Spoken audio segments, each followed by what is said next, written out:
Greetings, greetings, family. We are live. Welcome, welcome to the Sister Shanice Show. Yes, it's you, Jammer Day. Yes, it's Wednesday. It's another Wednesday. So, as you know, at 8 p.m. UK time, we go live and direct to the world. Thank you so much, each and every one of you, for joining me.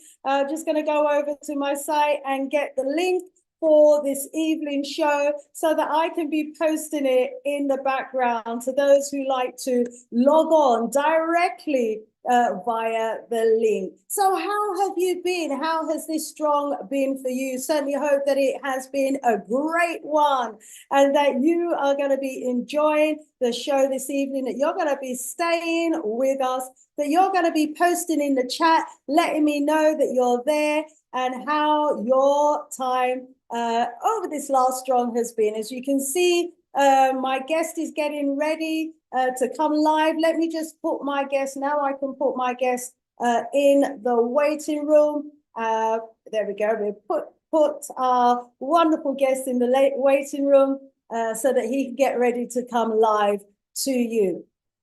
Okay, family, those of you that joined us on Monday evening, for our fantastic Blacktastic course. Thank you so much.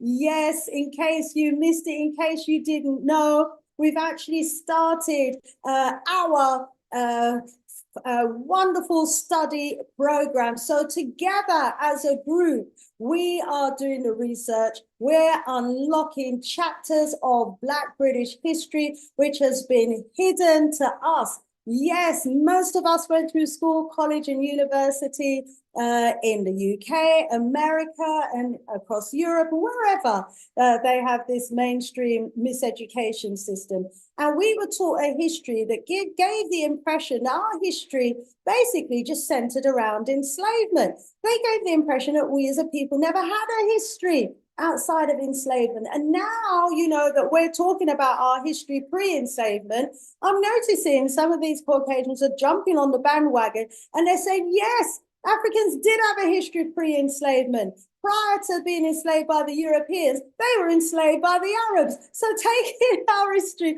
from one period of enslavement to another, well, all of that is just a speck in the ocean compared to the longevity and the richness of our history. We have a vast history that, you know, covers the entire globe. There's evidence of our existence across the world. And so we're focusing and homing in on the aspect of our history in relation to Britain and the British Isles. And we kicked it off on Monday with a brilliant presentation from Dr. Winters. And I'm going to be doing the next session on next Monday coming, and I am so looking forward to it. We are unraveling, we are reeling back, you know, the pages of history and going way back, you know, to even the Stone Age era, because we were there, we were the original people of the Stone Age era,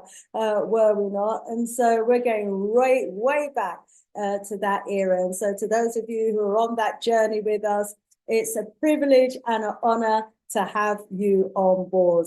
Okay, I wonder if my guest is ready. Let me give me 1 or 2 more minutes because, yeah, a little challenge there with the links behind the scene, but that should be all good now. Right, I'm just going to post the link to a few people. And as I'm doing that, family, kindly put some messages in the chat. You know, let us know that you are in the house, that you're watching. Let us know that you are getting us. And, you know, also just let us know what part of the world you are in at the moment as you are watching the show today. We know we have an international audience. We know we have a global audience. And it's wonderful, you know, we just like to know where in the world you are. Usually we have people watching from the Caribbean, from different countries in Africa, America, all different places across America. We have people watching us, sometimes in places like the Bahamas. It's wonderful. We are a global family. and always delighted to have you watching us and being on board and interacting with us as well in the chat. Earlier today, I want to big up, I do a radio show on a Wednesday morning as well here in the UK. And the first part of my show, we have a Mandinka class. The second part of my show, we deal with African psychology with Teacher Mitri. The third part of my show, we have Brother Mama with the Mama University segment of the show.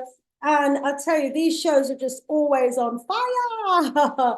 They are just so informative. And then, of course, we have our live audience that calls in and interacts with us based on the information that they've heard, based on the presentations. And I love it, when our audience comes with a bit of controversy, because it really makes us, hone in on the topics and, elaborate where we need to elaborate to bring even more evidence and information to substantiate what we are talking about. And today, Brother Mama, he came with a presentation and information confirming the fact that we, as Africans, were the original people in the so-called Middle East. Yes, we know that's a region today that, where the people don't look like us, but just because the people today don't look like us doesn't mean that we were not the people of that region of yesteryear.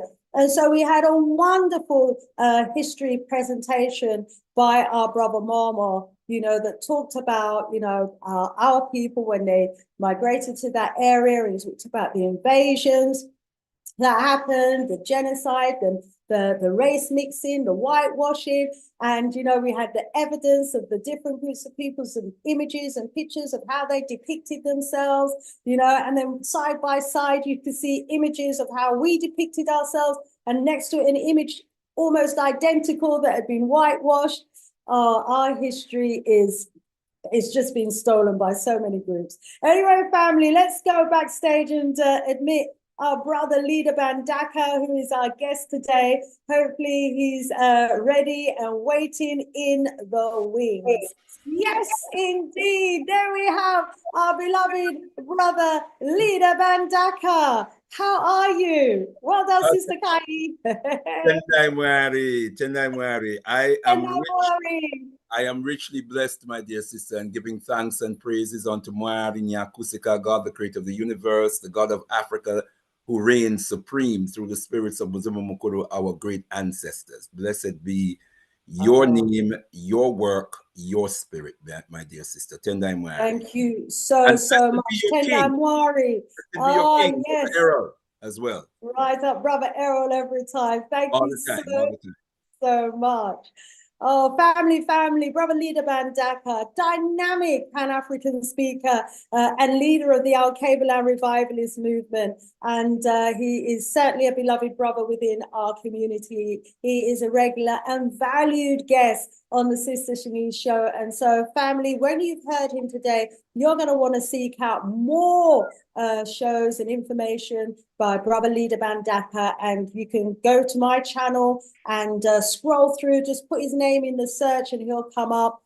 He's done a series of shows entitled Politics and Politricks, where he was talking about Africa's assassinated leaders, the forces behind these assassinations, the culprits behind these assassinations, some of whom are still alive today, and all need to be named and shamed. But, all that information is there in his presentations for you to go take the information and share the information among family members, friends, and on your own YouTube channels as well. Brother Leader Bandaka, strong community activist and has been an organizer in our community for over 40 years. He's a proud father of 4 and grandfather of 10, no less. Well. And Brother Leader's work in the African community just always centers around everything to do with us as Africans, from a religious and spiritual, educational, schooling,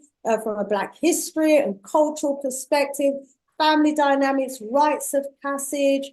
His spiritual work touches every facet of the African mode of reality, of our existence, even our worship, our life cycle from the womb to the tomb. Brother Leader Bandaka, is, as always, privilege and honor to have you in our midst. Tendai Mwari, let me allow you to welcome and greet the audience and open your presentation in your style. Tendai Mwari. Royal, I say Tendai Mwari, Mwari Mokurukuru, Kudzai, Muzumukuru, Tendai Mwari. Tendai Mwari. Mazwi andino taura, Nempungwa, Zumuyo Mangu. Sinzikwe Nemi Mwari. May the words of our mouths and the meditation of our hearts be acceptable in thy sight, O Jah of our creation. Tendai Mwari. Tendai Mwari.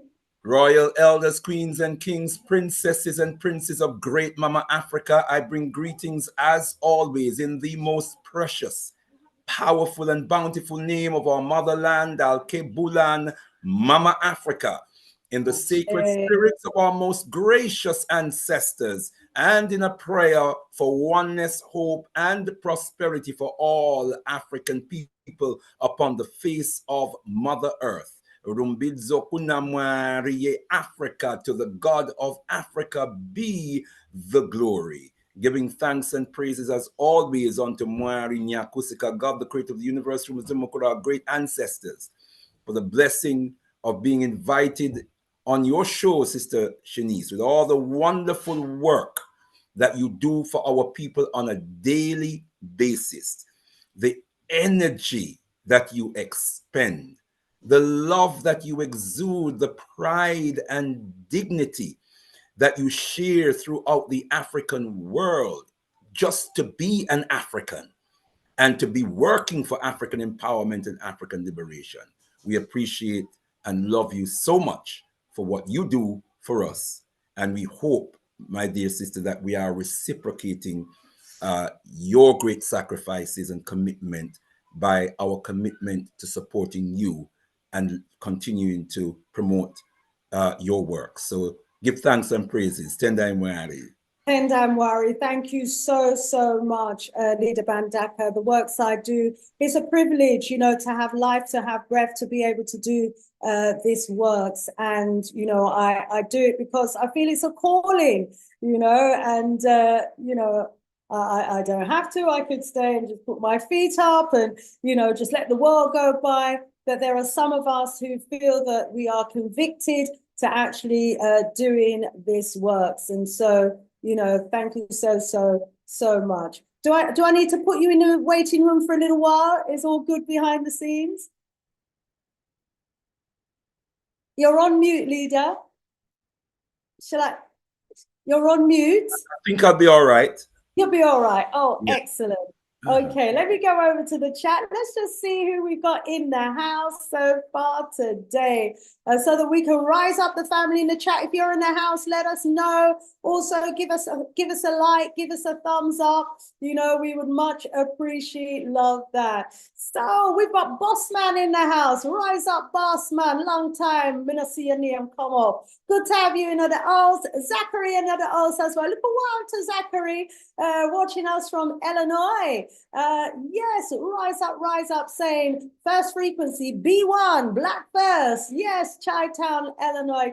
Good to have you in the house. Mundele is in the house. Haven't heard your voice for a little while, Mundele. Yenge Pimpa Kiambote, beloved Mundele. And he's greeting all the brothers and sisters. It's the Congo leopard in the house. Rising up, brother Kimani in the house as well. Mundele saying, Tendai Mwari, Talida Mandaka. May the spirit of Mukuku, remain in you. May the spirit of that great force remain in you. Yes. And he's asking, when are you coming to visit the city of Mbandaka? Tendai Mwari. I need an invitation first and foremost, and then we have to sort out the logistics. But it would be wonderful. Wonderful. There you go, Mundele. Make it happen. Oh, Brother Kwame Aboje is in the house. Rise up, Brother Kwame Aboje. Tendai Mwari. Tendai Mwari, my dear brother. We have Rich, the African elder in the house as well. saying habari gani, habari gani, family Hotep. We love you, Sister Shanice. Oh, rise up, beloved brother.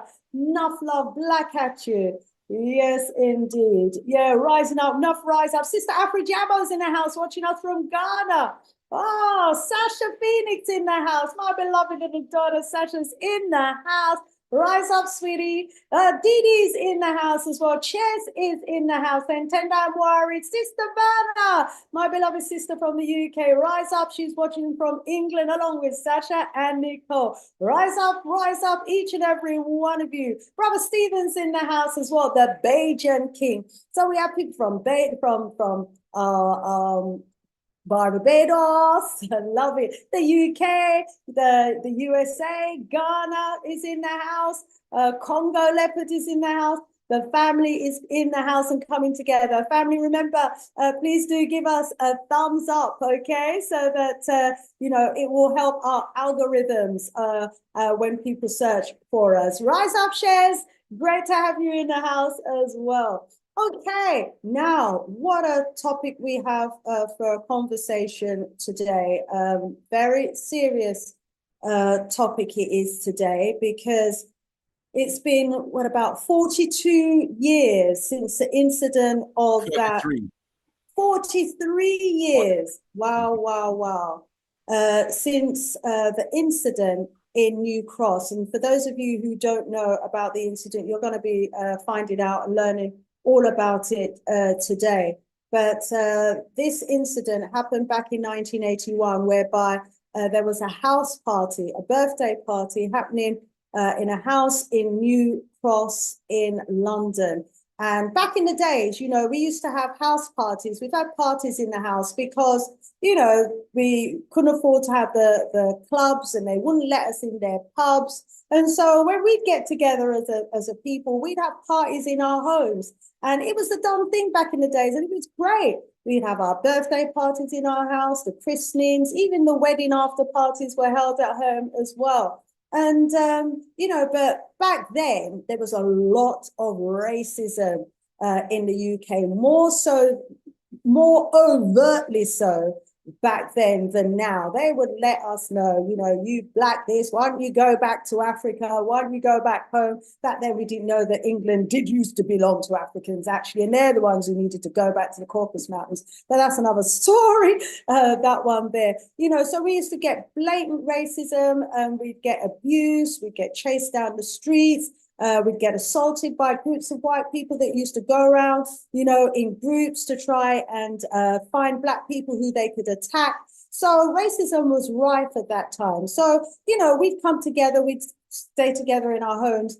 Anyway, there was a group of young people having a party. It was the 16th birthday party back in 1981 in New Cross. And as the young people were partying and enjoying themselves, somehow, and there are many different theories about what happened, and we're going to be discussing it today. Leader Mandaka is going to be presenting, his view of what happened because he has researched this extensively.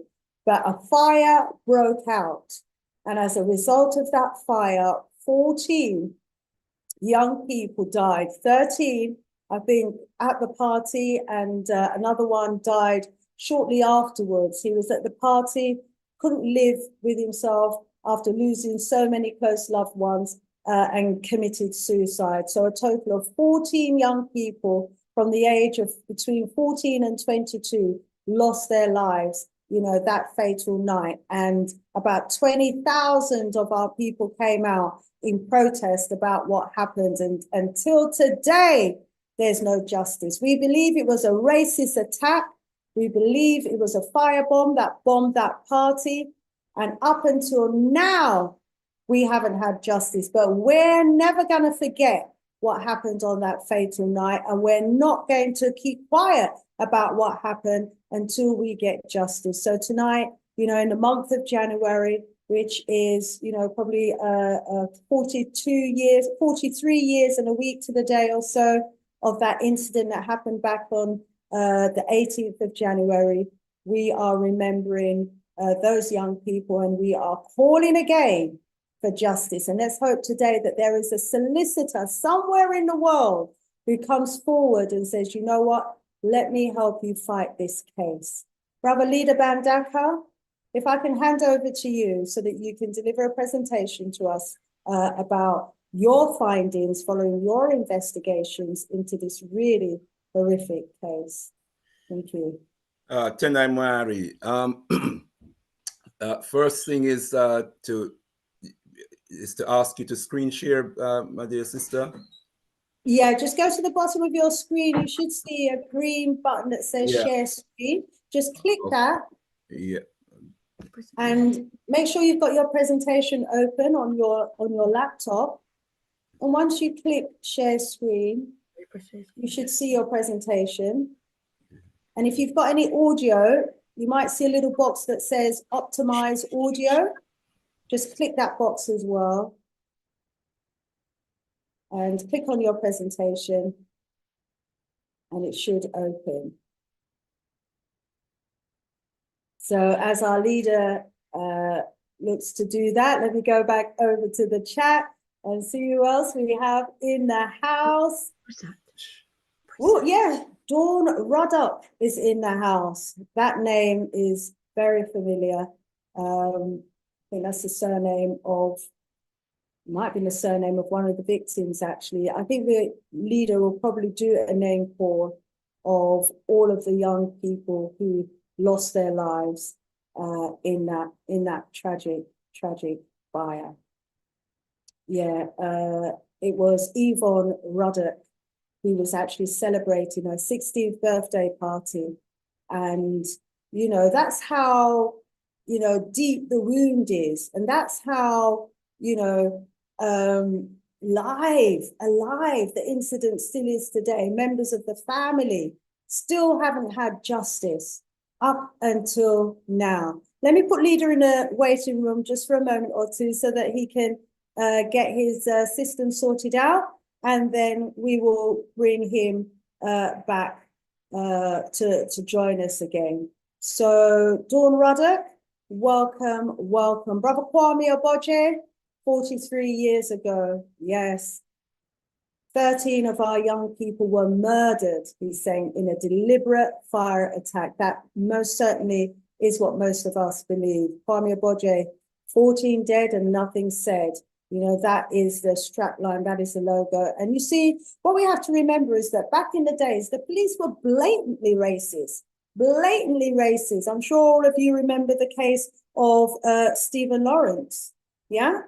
The case of Stephen Lawrence, where the police deliberately hid evidence, the police deliberately protected the young white youths who were responsible for murdering Stephen Lawrence. So this sort of strategy wasn't unfamiliar to us as a people. You know, at that time, it was almost the done thing. They just didn't investigate Black murders. They didn't investigate Black crime. And it's still to a large extent the same thing today. There are too many unsolved Black murders. This is why what we really ought to have and should have in our community is our own Black investigative force, our own team of Black investigators. And when there's an incident, those Black investigators, they are entitled to have access to all of the camera footage, all of the CCTV, all of the police camera footage. They have access to statements, etc., and they can analyze all of that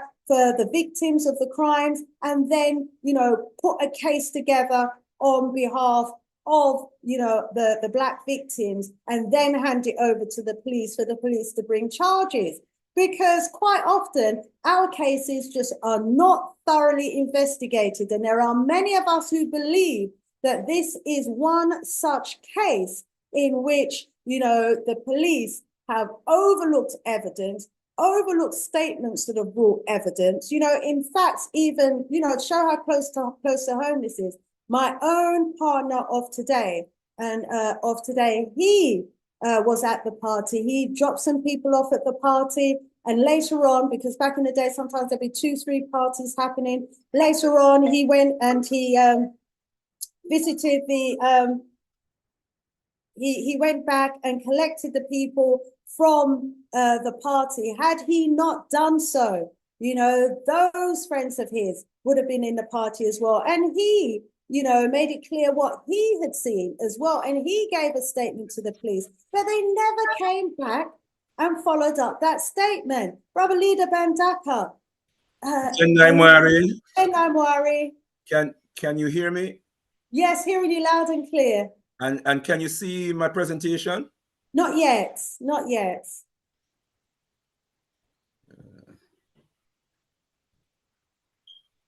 Did you click share screen? Is your presentation up on your laptop?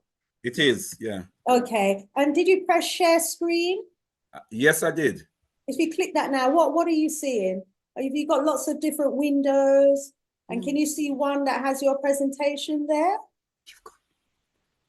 You can see the whole thing. Yeah, I can see the whole presentation, my sister. Right, and double click on that.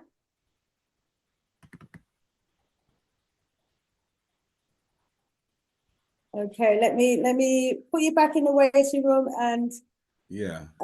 Okay. Get the family to help sort that one out. You might have to come out and come back in again. Maybe stop sharing screen and then share screen again. Right. So Brother Leader, yeah, he's just getting sorted out there. And then we're going to go straight in to the topic of conversation. So we've got JR in the house. JR, where are you from, JR?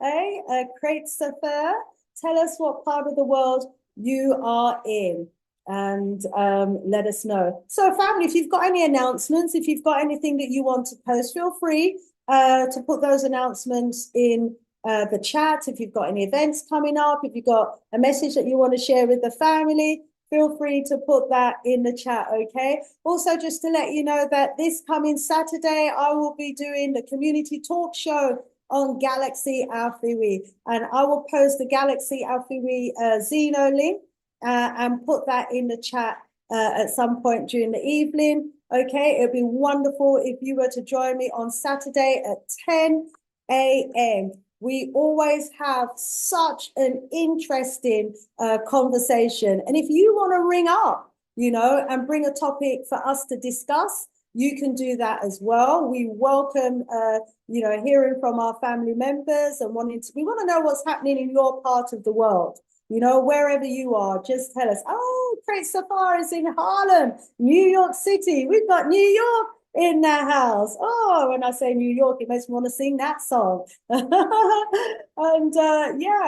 welcome. Brilliant to have you in the house. And you say Harlem City, there it's from Jamaica and of course the motherland of Africa. Yeah, man, good to have you in the house.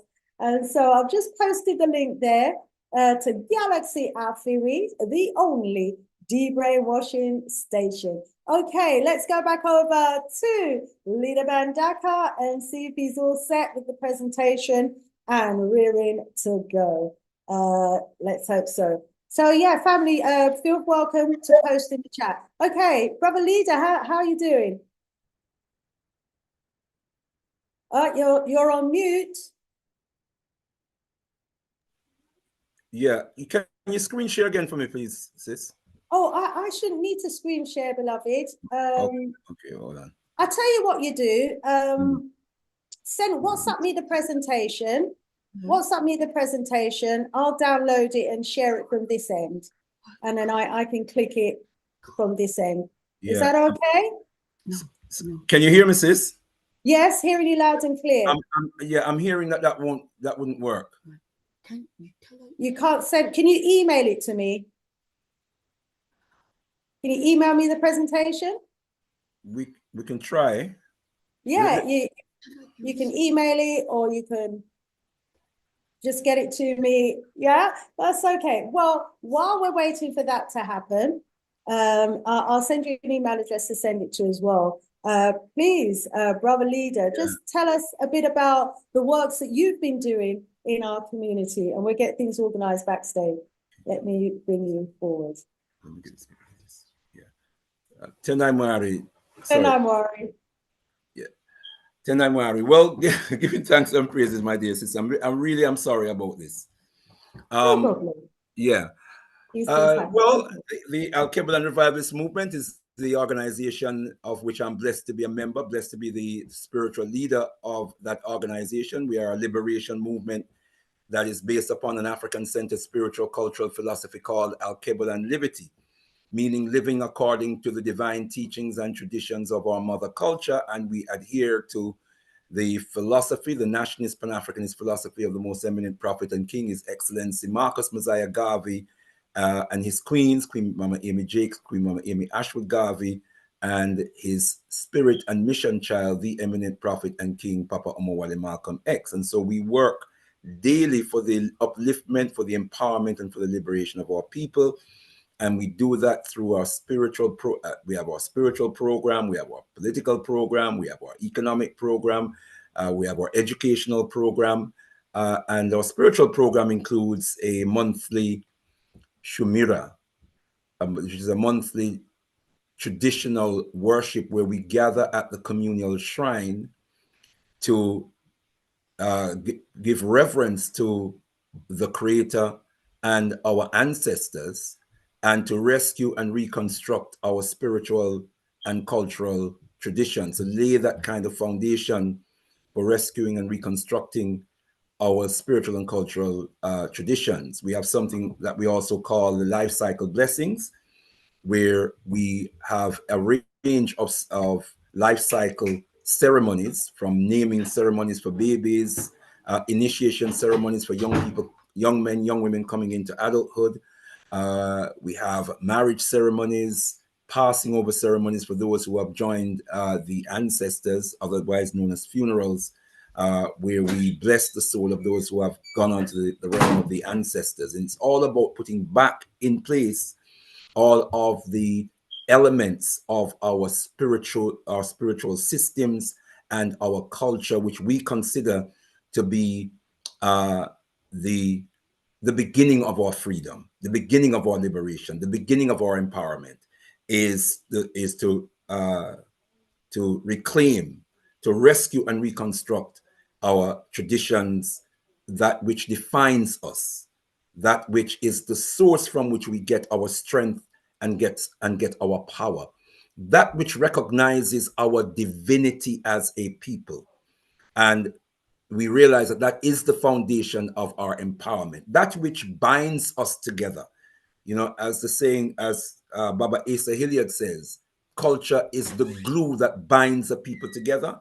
And we say that our spirituality is the agent, is the binding agent within that glue. So we put a great deal of emphasis on putting back in place the practice, the livity of our culture and our traditions as the foundation for everything else that we do. Our politics must be defined by our culture. Our economics must be defined by our culture. Our concept of health and healthcare must be defined by our culture. And at the core of that culture, at the center of our culture, is our spiritual traditions, how we see divinity, how we define the creator, creation, humanity, morality, and the destiny of the human soul.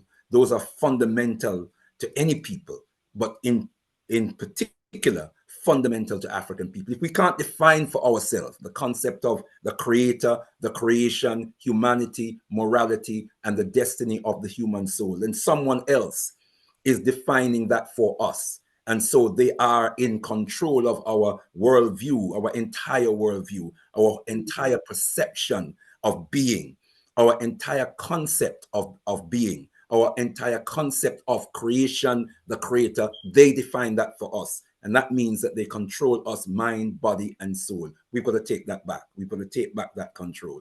So that's what we do, my dear beloved sister. Part of our educational program is our Saturday school, which is the Al-Qibla Academy of Excellence. We are proud of the work that we have done with our children over the years. And in context, we are working towards establishing a full-time educational institution, because we believe we cannot stop at just Saturday schools or Imani Day schools. We have to have a vision of taking complete control control over the education of our children. So those are amongst some of the work that we do, my dear sister. Tendai Mwari. Tendai Mwari, phenomenal works indeed. And I want to rise up yourself and your entire team, you know, for those great works. You know, as a member of our community, I'm very aware of the works of the Al-Kabalan Revivalist movement, and wow, they are a phenomenal, dynamic team. They really, really are. Okay, so what I've got is, I've got the presentation, but it's a PDF. So it's not in the usual PowerPoint style, but, you know, we can definitely work with it. Okay, so let me just minimize some of these other screens that I've got open, and we will have the presentation up in just a moment or two. I'm one of these people that have, you know, loads of screens open. So I'm just shutting down some of the other screens and so that, you know, what you have is the one that I want you to see. Okay, here we go.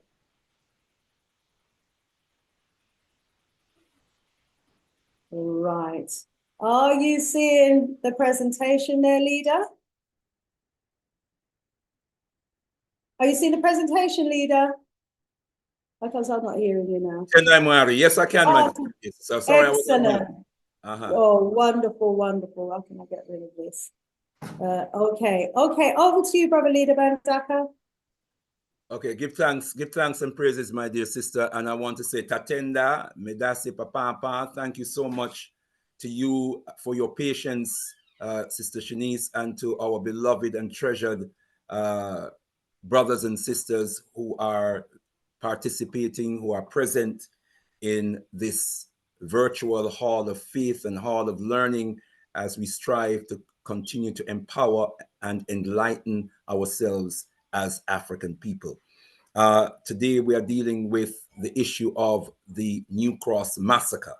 And I want to emphasize massacre. We within the Al-Kabalan Revivalist movement do not talk about a New Cross fire. We talk about a New Cross massacre because we believe that the evidence that the fire that was started at 439 New Cross Road on the 18th of the first month in the year so-called 1981, that the hunches that we had, the evidence that was that came to light in the early stages of the responses and the investigation, we believe that there was some corruption.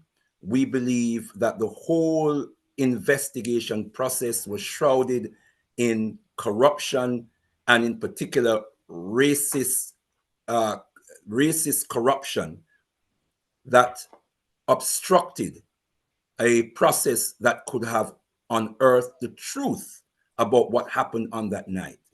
Now, as I speak, brothers and sisters, the position I've just outlined will become much, much clearer. I promise you. But we start off by can you make me full screen, my sister? Make the presentation full screen. Yes, the presentation. That's what. No, make the if not, don't. Be able to. Let's see. Yeah, I let's try over here. Okay. See what happens there. Is that better? No, it's the same, but not to worry. Let's proceed. If you manage to do it, then fine. As you can see, brothers and sisters, this was a newspaper headline: mass murder in Lewisham, fire blaze. If you can move to the next. This is 439 New Cross Road. Obviously, this was after the fire, brothers and sisters. 439 New Cross Road. Let that address register in our minds, because this is the place where this awful atrocity took place on the 18th day of the first month in the year 1981. And I want to remind us that all people, all great people remember the most important events of their history, the great achievements of their history, or the pains and sufferings of their history. They remember the most important of those experiences. That's what a people do. And this event is the worst tragedy to afflict, single tragedy to afflict the African community or the African nation here in the UK. And so we must remember this event for what it is and what it means to us as Africans here in the UK. Let's move to the next slide. Now, this is an event that happened at a birthday party. You can see our young sister Yvonne Ruddock and Angela Jackson. It was the birthday party of both these young women, Yvonne Ruddock's 16th birthday party and Angela Jackson's 18th birthday party. I want to, before I move forward, in all the confusion, you have acknowledged the presence of Sister Dawn Ruddock, and I want to hail her presence, and I want to send condolences, as I did on Galaxy Radio last week, to send condolences to the Ruddock family who lost one of their sisters, who would be a sister of Yvonne Ruddock and Paul Ruddock, who died on that fateful night. We send our condolence to the family on the loss of their sister, Sister Patricia, 64 years young, and died suddenly from a heart attack. Our heart goes out to the family. We send you our love. We send you our condolence and our healing meditations. Tendai Mwari. Now, we say that this was a suspected racist firebomb attack at 439 New Cross Road. That was the predominant view at the time. And we will talk about context as we move on, brothers and sisters. The fire started at around 5:30 a.m. It may have been any time between 5:30 and 5:45 that morning. The party up until then was going well. It was in good spirit. It was a very good atmosphere. People were just enjoying themselves, predominantly young people. As has already been said, 13 young people aged between 15 and 22 died on that fateful night. Somewhere between 27 and 56 other young people, according to various sources. So it's at least 27 and probably nearer 56 young people were seriously injured. Can we move on? These are the young people. As we say here, we will not forget. We will not. We cannot forget these young people, beloved brothers and sisters, because what happened to them on that night could have happened to any one of us. Any one of us could have been in that party or in another party where this attack was launched and could have lost our lives. Many African people have lost their lives to racist attacks of all kinds of descriptions. These young people suffered that fate on that night, and we must not forget them. Let's move to the next slide. We're going to now acknowledge each one of them, brothers and sisters. In so doing, we are restoring their humanity. In so doing, brothers and sisters, we are connecting with their spirit. In so doing, we are sending a message to them and to the world that their lives do matter to us, their people, and continues to matter. That their passing has impacted us and that we will continue to remember them, and that their blood has not been shed in vain. We will not allow them to die and for their lives to be wasted in vain.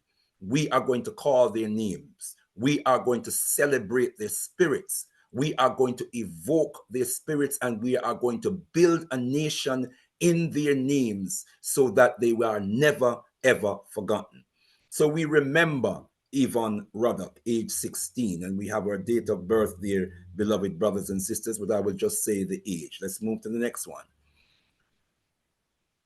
Her brother Paul Ruddock, age 22. He was married with a daughter on the way, young 22-year-old. I saw his wife, Sister Sandra, at a recent memorial service that I was blessed to attend, and his wife and daughter were there, age 22. Let's move to the next one. Humphrey Brown, age 18. And Humphrey Brown shares a date of birth with myself, beloved brothers and sisters. I have to share that with you because it makes me feel that I have just that stronger affinity and kindred spirit with Brother Humphrey Brown, age 18, born on the same day that I was born, the 4th of July in the year 1962. That's my brother. Tendai Mwari. Let's move to the next one, please.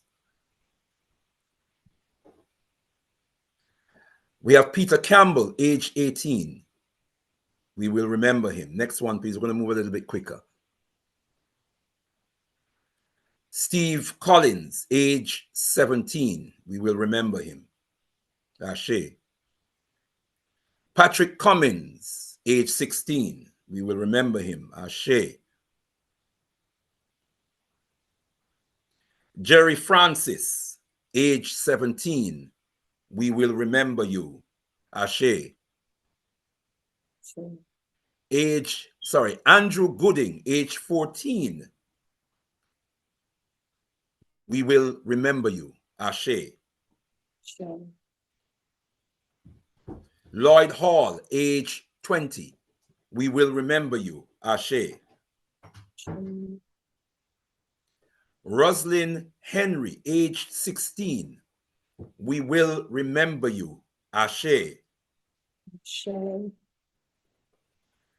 Patricia Johnson, age 15. We will remember you. Ashe. And let me just say very quickly, her date of birth is the same date of birth as my dear wife, Sister Kahi. Just want to share that with you, my beloved brothers and sisters. 15 years young. Ashe. Let's move on. Sure. Glenton Powell. Can we back up? Glenton Powell, age 15. Notice date of birth, beloved brothers and sisters, the 18th day of the first month in the year 1966. Our dear brother Glenton Powell lost his life on his 15th birthday. Went out to enjoy himself on his 15th birthday, or the day before his 15th birthday, into the morning of his 15th birthday, and met his death as a result of this awful atrocity. Tendai Mwari. Owen Thompson, age 16. We will remember you. Ashe. And just remember Owen Thompson, I'm going to say something very important about him later on, beloved brothers and sisters. Just note his name and note his handsome, beautiful face, beloved brothers and sisters. Tendai Mwari. And finally, Anthony Burbeck, age 20. Anthony Burbeck shares an Earth Day with Papa Garvey, no less, the most eminent prophet and king, His Excellency Marcus Messiah Garvey, on the 17th day of the 8th month. He is the young brother who was so mentally afflicted as a result of the awful fire, but also because of the aftermath and the way that the young people were treated, which we're going to talk about in a few moments, that piled up the emotional and mental pressure on our young brother, that compounded the trauma that he was suffering as a result of his experience in the fire, and eventually He was always reliving that night of being in the fire, where young people were jumping through windows to try and save their lives, and he jumped out of a window of a high-rise building to his death. Tendai Mwari. Let's move to the next slide. So, the New Cross Massacre, we've already explained that it's a suspected firebomb attack on 439 New Cross Road, a birthday party that was going so well, young people enjoying themselves, and suddenly a fire broke out and rapidly spread through the house and took so many lives. As it says here, early media and eyewitness reports include a young man by the name of Carl Knight, who gave evidence that he saw a white man standing in front of the house, making a throwing action towards the house. He was on his way to the train station up the road and turned around to look for his brother, to see where his brother was, and saw this white man outside of the house making a throwing action towards the house. And he heard the crashing of glass. And when he turned back to run, to get back to the house to see what was happening, this man jumped into a car, a white Austin Princess, note that, and drove off. That piece of evidence was rubbish, but I will come back to it, beloved brothers and sisters, because it was a crucial piece of evidence that they've tried to rubbish and eliminate from the investigation process. Police, it was reported the very next day that police found an incendiary device in the front lawn. This was reported throughout the media, newspapers, television, radio, that police found an incendiary device in the front lawn of the house. Let's move forward. Let's move on. We've already mentioned about Anthony Burbeck, the 14th, who died due to mental affliction. And we've already mentioned that this is the worst tragedy to afflict the African community. And emphasizing that it's one of the most important historical events for Africa, UK, African people domiciled here in the UK. Let's move on.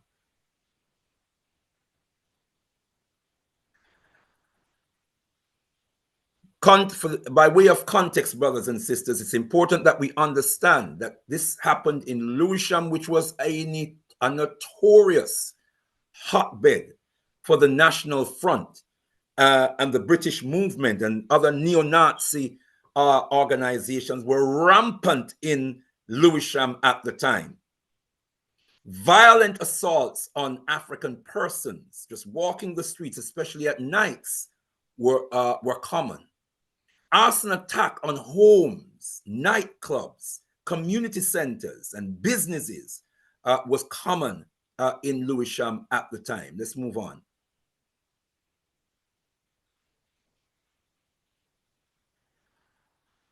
In 1977, the Moonshot Club, where Black young people, African young people frequented, was firebombed, was gutted in 1977. Race riots involving the National Front and African young people was pervasive during that time. There were fierce confrontation with the police and African people as well during that time, beloved brothers and sisters. So in addition to racist attack from white thugs, neo-Nazis on the streets of Lewisham, there was also the issue of the police that were harassing and brutalizing our young people, even to the point of raiding homes, raiding community centers in the area. That was common. So it wasn't just the white thugs that we were up against. It was the white thugs in the police force who were making life hell for African people just walking the streets of Lewisham. And they were numerous attestations, numerous complaints from African people that the police were working with the neo-Nazis, that the police were working with the National Front, that when these so-called race riots kicked off, that the police were protecting the aggressors, the racist, white racist aggressors against the African community that was simply trying to defend itself. So let's move to the next slide. So what was the state's response to this atrocity? It was callous, it was inhumane, very much like the Stephen Lawrence murder. There was complete silence from the state. The normal protocol was not followed, which is to contact the families, to write to the families and send a letter of condolence to the family. That did not happen. This gave birth to the slogan, 13 dead and nothing said. The local authority was silent. The government and the prime minister was silent. No announcement in the House of Commons. No announcement at question time. No recognition of this atrocity, this tragedy that had occurred. And so was the monarch, Queen Elizabeth II. She was also silent. She said nothing. However, a month later, at a disco called Stardust in Ireland, and that's Southern Ireland, not Northern Ireland, Southern Ireland, killed a number of people. And the usual humanitarian protocol was observed. Immediately, there were letters of condolence from Downing Street, from Buckingham Palace, and other relevant British institutions. The media was awash with sympathetic recognition of the tragedy that occurred in Ireland, but no sympathetic recognition of what afflicted the African community at 439 New Cross Road. In fact, the media was hostile, as we will come to see in response to the New Cross Massacre. Next slide, please. We note here that Sister Amza Ruddock, who was the owner of 439 New Cross Road, where she lived with her family, that she told us that the police told me that they found a petrol bomb at in the front lawn of her home. She said that, and she has said it repeatedly, beloved brothers and sisters. That's what they told her. And there are witnesses to the fact that that's what they told her. I think it was at least 2 police officers that said to her that they found an incendiary device in the front lawn. Next slide, please.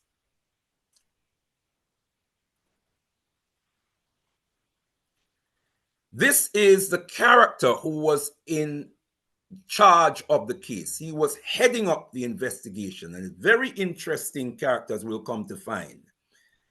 Now, note, beloved brothers and sisters, on the 24th of January, 1981, now I've already given you the context that Lewisham was awash with neo-Nazi organizations and individuals wreaking havoc throughout Lewisham, attacking African businesses, African community centers, African individuals just walking the street, African homes.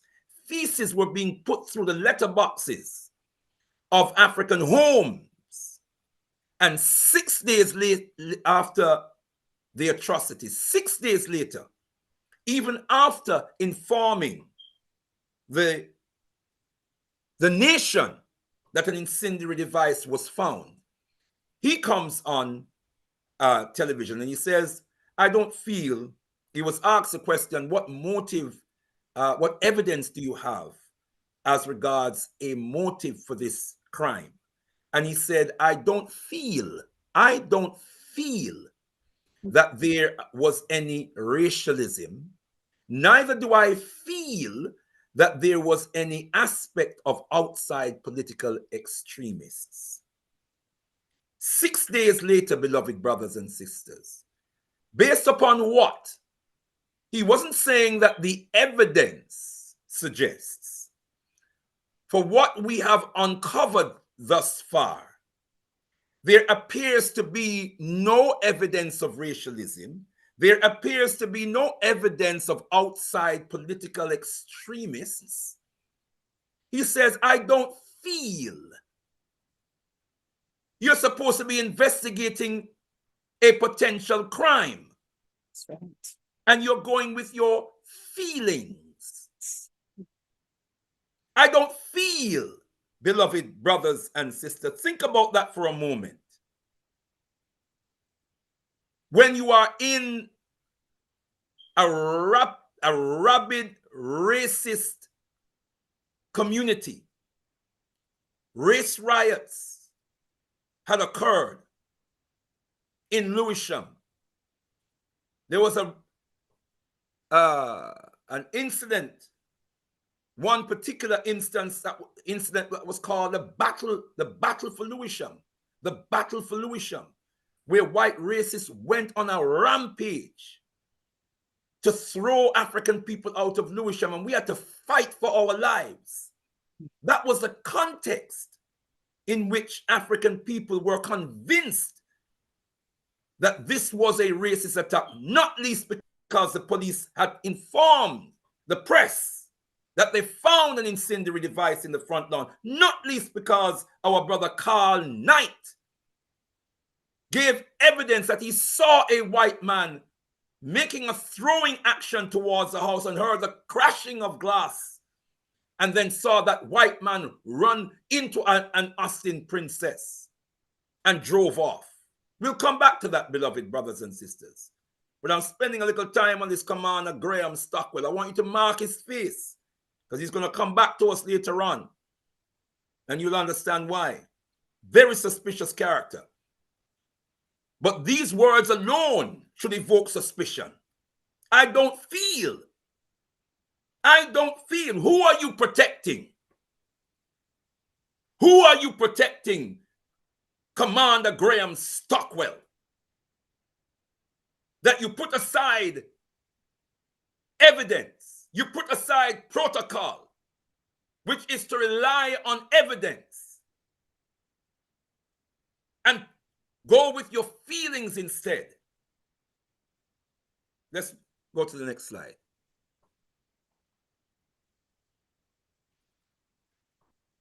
So, what was the police response? Well, Graham Stockwell, Commander Graham Stockwell, set the tone. And notwithstanding opposing views on the cause of the fire, brothers and sisters, there's still agreement on the brutal racist conduct of Lewisham police. That was their response. They were brutal in their response. Almost instantly, they demonstrated a lack of commitment to properly investigate the incident and finding out the truth. They invented a false claim that the fire was triggered by a fight in the party. Nobody gave them that piece of evidence. They literally invented a story. Nobody said to the police, there was a fire in the party.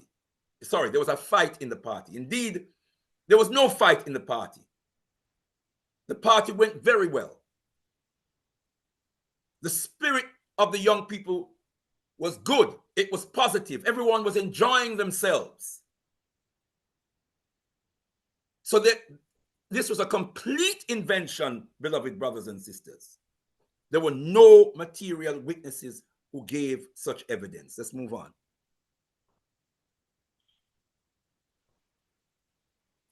Witnesses as young as 11 were brutally coerced into making and signing false statements. This literally happened.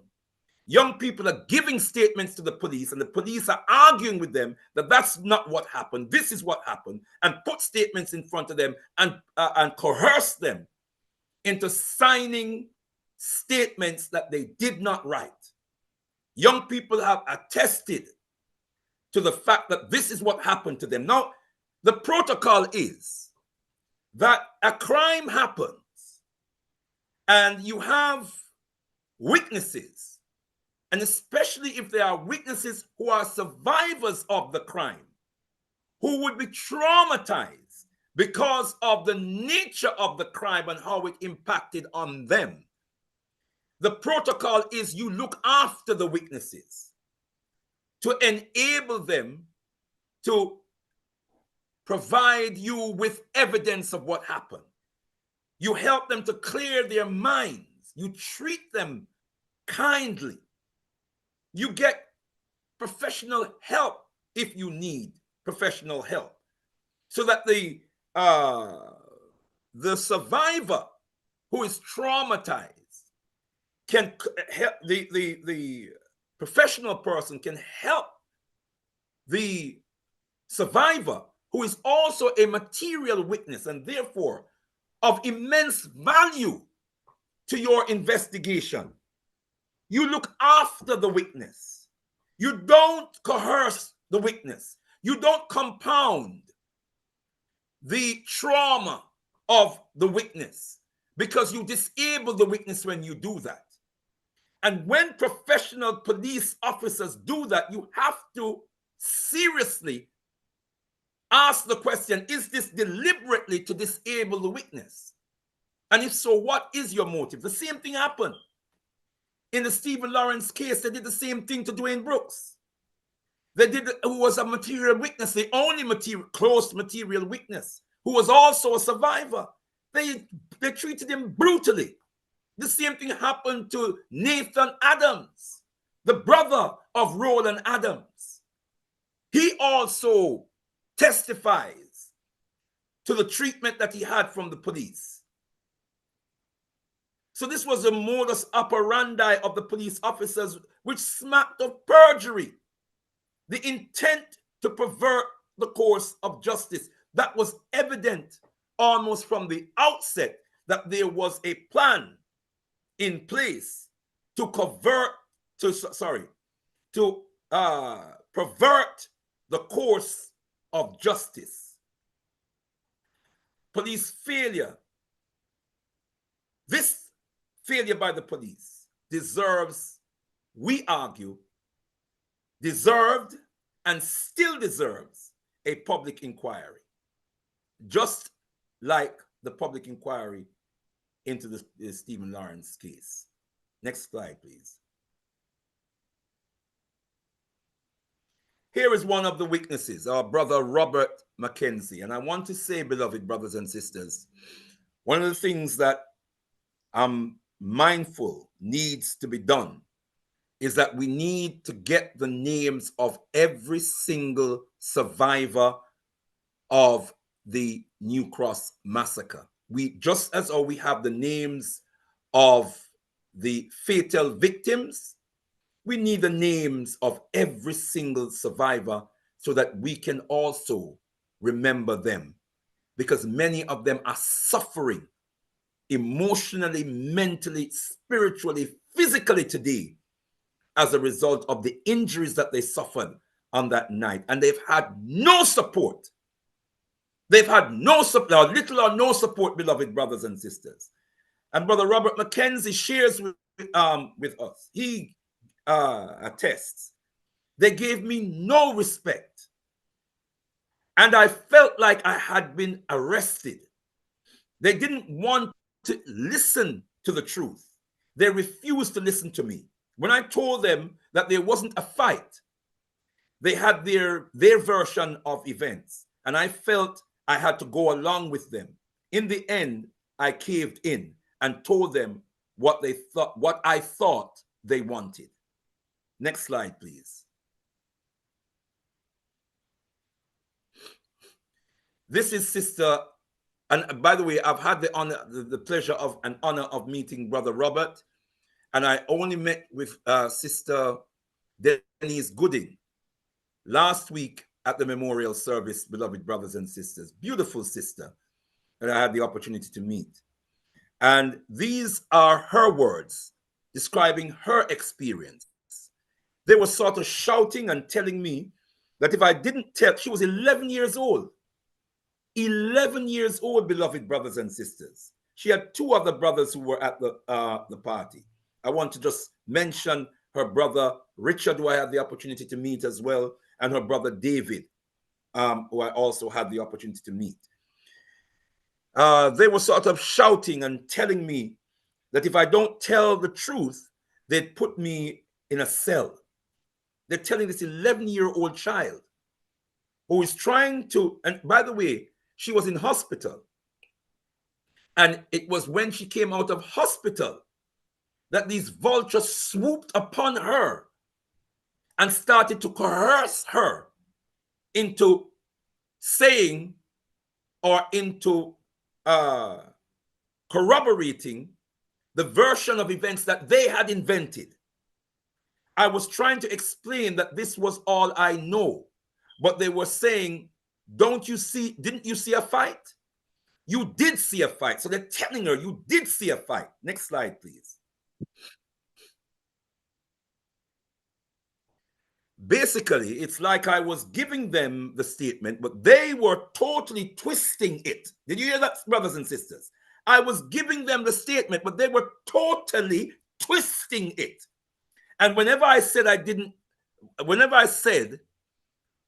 I said didn't matter anyway. This is a witness, an 11-year-old child, trying to honestly state what she saw, what she heard on the night. You are supposed to be investigating. You are not supposed to be telling the witness what to say. This is perjury. This is perversion of the course of justice. There were times when I did feel, hold on, I'm the victim here. Yet I was feeling like I was a suspect. And victims after victims, survivors after survivors, witnesses after witnesses attest to the same treatment. They were treated as if they were suspects and not as survivors and valuable material witnesses who should be looked after and cared for so they can give evidence. Let's move on.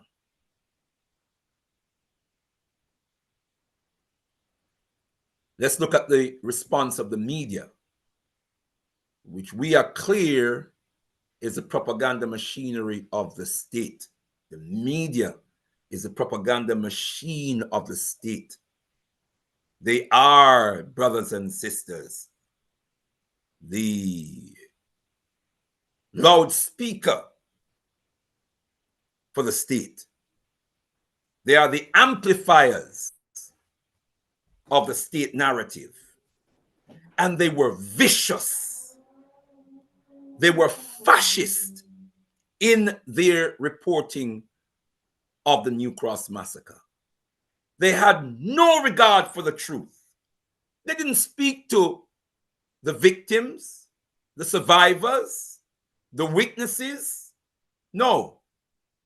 They just jumped on the racist bandwagon and start to put out all kinds of racist lies, all kinds of fascist, hateful material to basically demonize and criminalize young African people.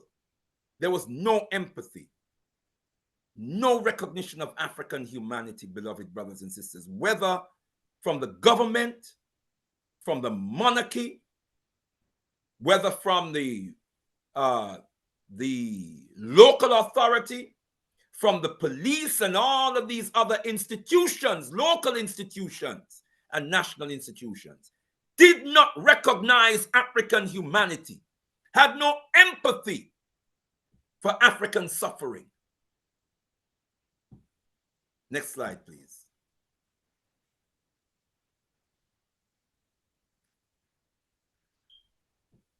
When the dubious role of the police and the disinterest of the state became clear, the New Cross Massacre Action Committee promptly formed itself. Meetings were held at the Moonshot Club. Moonshot Club was rebuilt on another site because remember I told you earlier on, it was gutted a few years before the New Cross Massacre. Its mission was to mobilize a mass campaign to expose the actions of the police and the state and to get to the bottom of the matter, the truth. And we have a lot to thank the New Cross Massacre Action Committee and the various organizations that were involved, the Black Unity and Freedom Party, the Race Today Alliance, and the Pan-African Congress Movement, and other organizations that were involved in the New Cross Massacre Action Committee. Next slide, please. I'm going to try and move a little bit quicker because of time. The New Cross Massacre Action Committee formed a fact-finding commission which launched an independent investigation. This process unearthed some vital information which was handed to the police, but which they did not pursue. Next slide, please. So imagine we're doing our own investigation, giving them information from the community, and they're throwing it away. And the same thing happened in the Stephen Lawrence trial. Remember when Mr. and Mrs. Lawrence visited one commander, I can't remember his name, and gave him a sheet of paper with the names of the suspected murderers. He screwed up the paper in their presence. As they sat there, he screwed up the paper as they were speaking to him. And as they were leaving his office, he threw it in the bin. They witnessed, just imagine that. Just imagine that. This included evidence of a white woman coming into the party at around 5 a.m. She had 2 suitcases, asked to use the toilet, then, according to reports, leaving with only 1 suitcase. Think about that for a moment. That happened. Number of people bore witness to the fact that a white woman knocked the door and asked to use the toilet and came into the house with 2 suitcases and left with 1. That information was given to the police. They did nothing with it. The New Cross Massacre Action Committee called for a National Black People's Day of Action to demonstrate to the world the vicious nature of the racist attack and brutality that the African community, the Black community, was under. Next slide, please.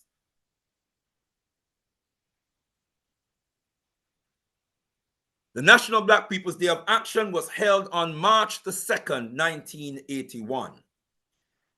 That day and the day 18th of January are dates that we are supposed to hold as sacred days in our calendar. I'll come back to that in a little while. 25,000 people at least, and there are some in our community who say it was more than 25,000, probably twice the amount.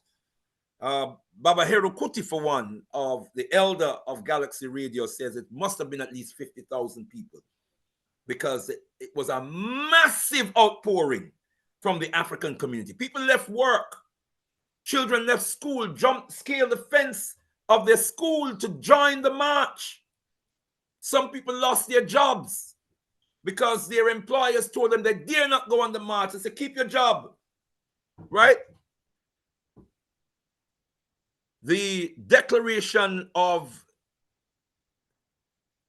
New Cross was delivered to 10 Downing Street, the commissioner of the Commissioner of Metropolitan Police and the Houses of Parliament. Next slide, please. And that's the New Cross Declaration. Let's move to the next slide, please. Then we come to the coroner's inquest. which is also interesting. We've already dealt with the police and the state response. Police is an arm of the state, and the court is an institution of the state. So it's not surprising to find that there are serious anomalies in terms of how the inquest went. For a start, the inquest was convened 3 months after the atrocity. Someone described it as indecent haste, because under normal circumstances, in a case like this, it would take at least 2 years for an inquest to be convened so evidence could be gathered. This raised serious questions. For example, the police had not concluded their investigations. In fact, they had not even made any serious headway in their investigation, yet there is an inquest which is supposed to establish the facts. But yet, there's a premature, or there's an investigation that's hardly even 3 months later, hardly even got off the ground. And there's an inquest. Next slide, please. Helen Shaw from the pressure group Inquest was expressly shocked by the speed of the event.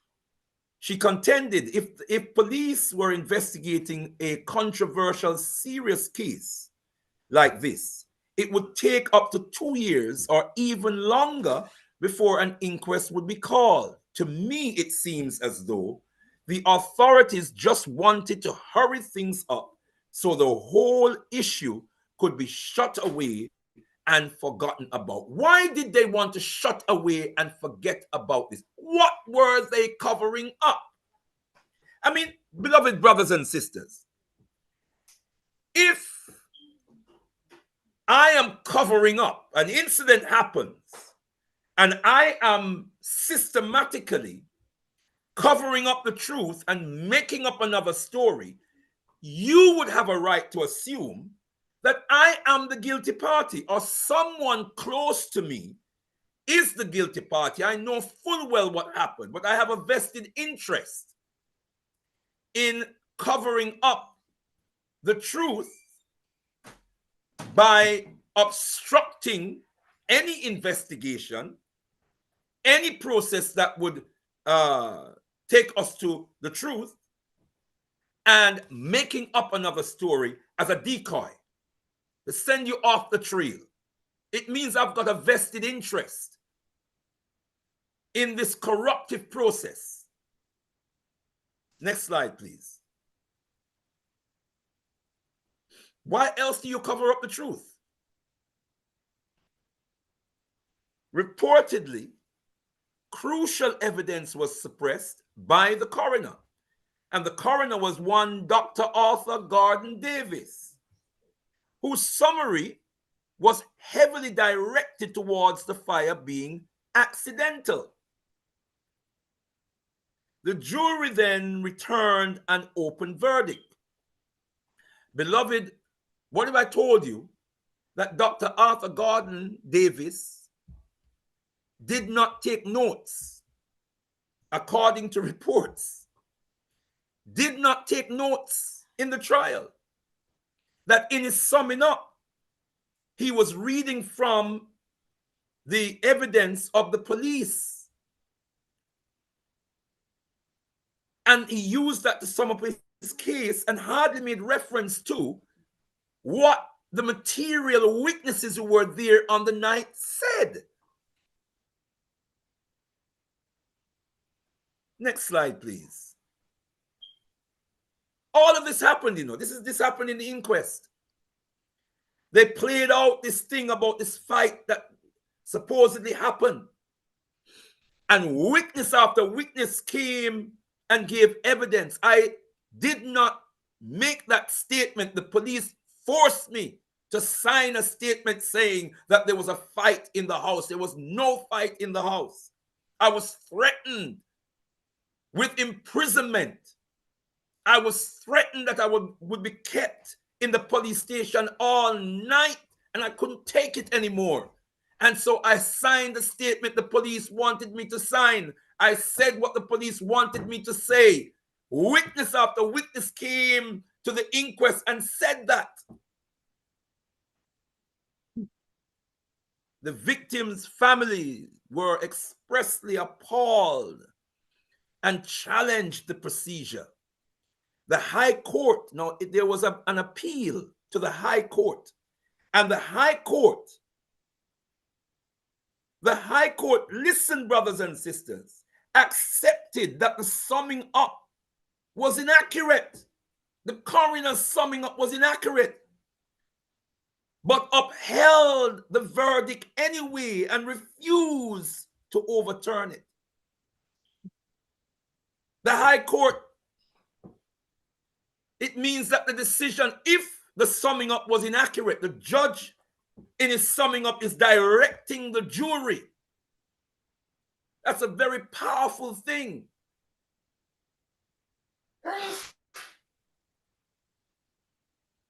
Understand this, beloved brothers and sisters. This is the kind of chicanery that we were subjected to. And the families. Here we see a picture of our elder George Francis, the father of Jerry Francis. I met one of his daughters the other day, and her name slips me. Here he is. You can see the distress on the man's face. You can see the distress on his face, beloved brother. This charade of an inquest that just compounded the distress that families were going through, seeking justice, seeking the truth. And the criminal justice system is systemically obstructing the course of justice, obstructing the unearthing of the truth. Next slide, please. Coroner Dr. Arthur Gordon Davis, considered the most experienced coroner in the country at the time. Listen to this. Reportedly gave the following rationale for his action, his decision, his summing up. He said it was a very volatile, highly charged event. My concern was to stop bloodshed on the streets. We'd had one riot already. I wanted to do everything possible to prevent another one. You are the coroner. Let me go to the next slide, my dear sister. What is the job of the coroner? What is the duty of the coroner? The duty of the coroner is to pay attention to the facts and the evidence. When he said those words, he admitted to a premeditated agenda, and that this premeditated agenda, it was to pervert the course of justice. It was a virtual confession, beloved brothers and sisters, that he premeditatedly perverted the course of justice. He was not concerned with the facts. He was not concerned with evidence. He was concerned with what would happen on the streets. So he delivered a verdict, or he directed the jury to bring back a verdict that he felt would have averted bloodshed on the streets. But that's not his job. His job is to go where the facts and evidence take him. That's his job. So that the truth is heard and justice is done. But he was never brought before a court of law to answer criminal charges. This is another basis for us to demand a public inquiry. Next slide, please.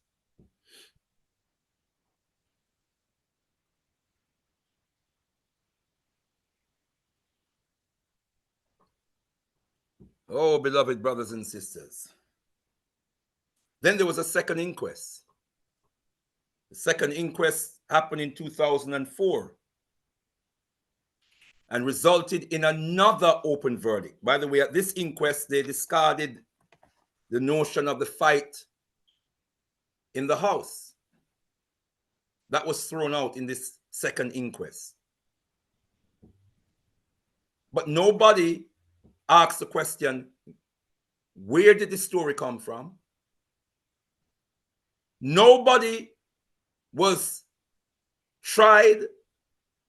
Nobody was disciplined, as far as I know, for making up, inventing this story and wasting public time and wasting public money discussing and trying to make sense of this story. Nobody was disciplined. Nobody was prosecuted. But it was thrown out.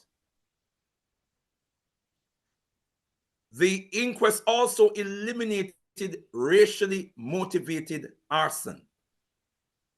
That was also eliminated, beloved brothers and sisters. Now remember that Commander Graham Stockwell set the tone 6 days later. That's what he put out in the public. But those who were closer to the investigative process said after 2 days, they threw away the evidence or threw away the fact of the finding of the incendiary device in the front lawn. They were rubbishing the witness statement of Brother Carl Knight, who said he saw a white man throwing something towards the house and jumping in a Austin Princess. This turned out to be just as farcical as the first inquest, beloved brothers and sisters. Next slide, please.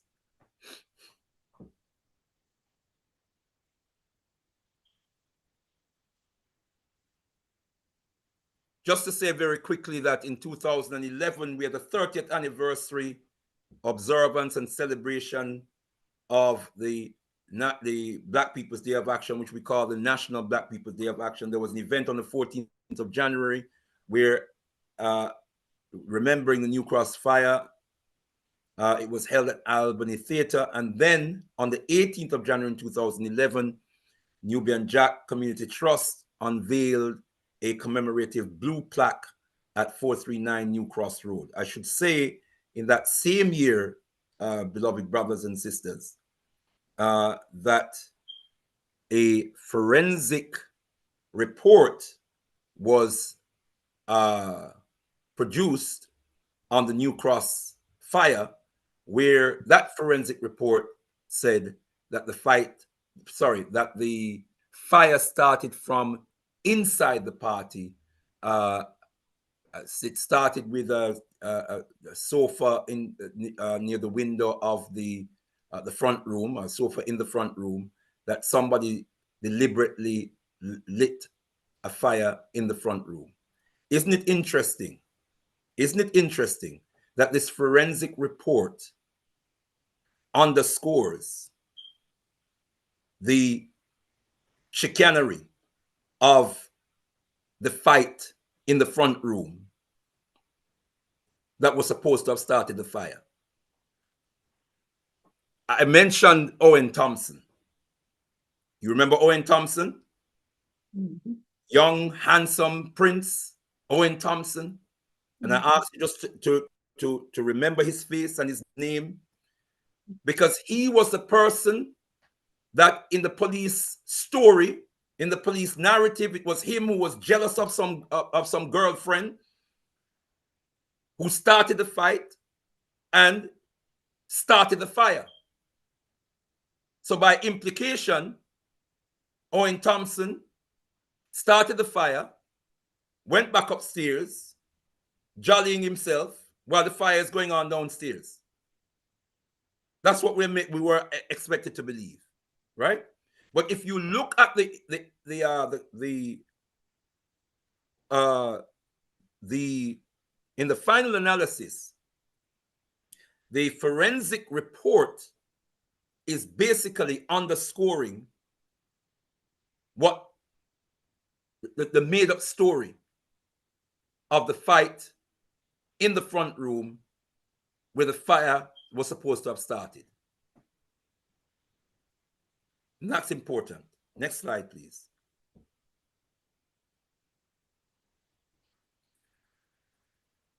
Now, this character, Michael Smithyman, what's he got to do with anything? Well, he was convicted for a double murder.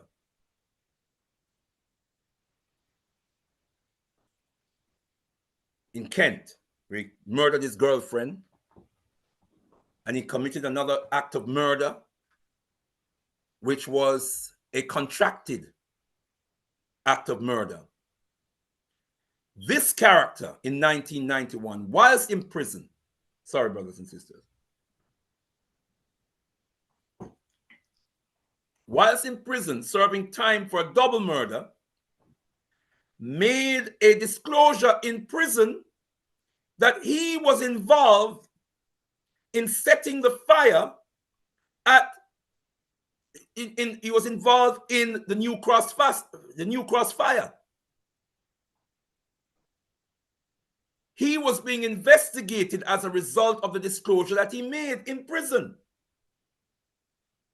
Now, why would this white boy sit down in prison in Kent somewhere? Why would he just make up that story?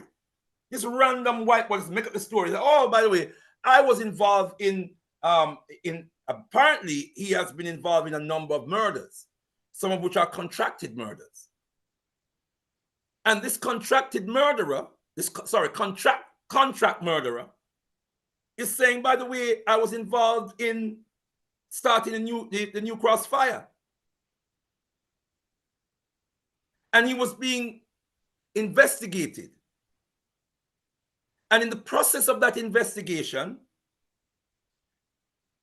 word came from the top, an order came from the line management that they must stop the investigation.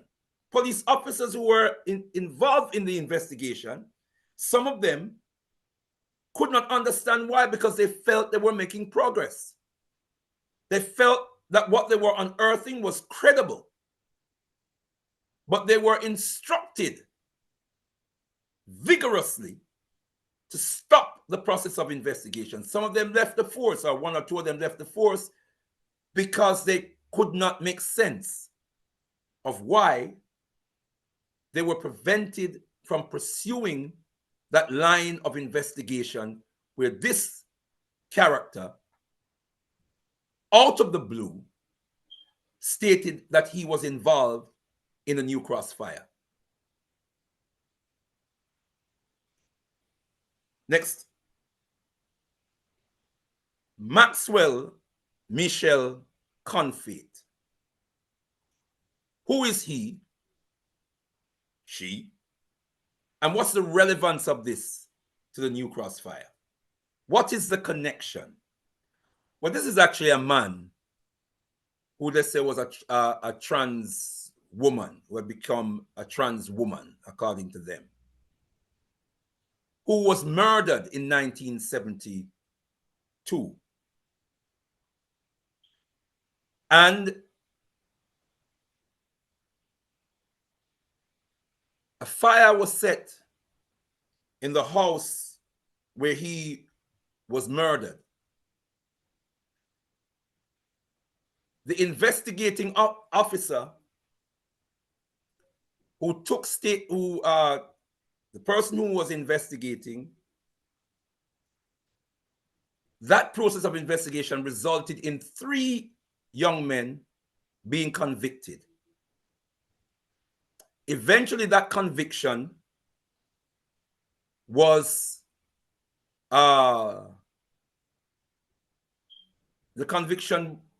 lifted, was revoked, because they found that the statements that were used to convict these youngsters, 2 of whom had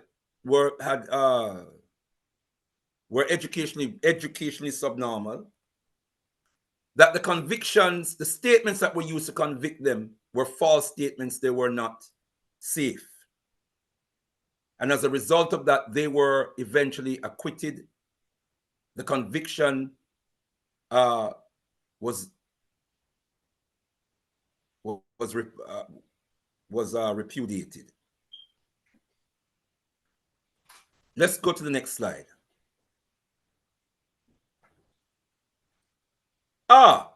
Who is this character? Have we seen this face before? Mm-hmm. What if I said that this man, who was Detective Sergeant at the time, was the person who had taken the statements from these three boys, these three young men, teenagers, statements that proved to be false. These statements that were proved to be false that resulted in the acquittal, the subsequent acquittal of these young men. The case was therefore a botched murder investigation. In spite of this, in spite of the fact that Detective Sergeant Graham Stockwell was responsible for these false statements that were used to convict these young men and send them to prison, despite the fact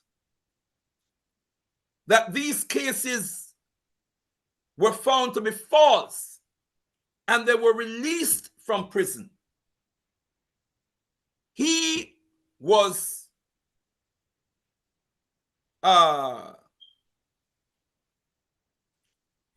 became a commander. He became Commander Graham Stockwell, and he was put in charge of the New Cross Massacre investigation. Is there any wonder that we had the same results? Is there any wonder that 6 days later, he was saying that it had nothing to do with racialism and political extremists? Is there any wonder that witness after witness after witness complained that they were coerced into signing statements that they did not make? The same thing happened to these teenagers who were coerced into signing statements, making statements to incriminate themselves. This is another reason why we as a community should be demanding, we should be getting behind the families of the victims, the families of the survivors and the survivors themselves. We should be getting behind them to demand a public inquiry into the New Cross Massacre, and in particular, the role of the criminal justice system in perverting the course of justice. This is the reason why, beloved brothers and sisters, 43 years on, nobody has been convicted. 43 years on, we still don't know the truth about what happened at 439 New Cross Road on the 18th day of the first month in the year so-called 1981. Because there was a deliberate ploy to pervert the course of justice. There was a deliberate ploy to commit perjury, beloved brothers and sisters. That's what happens.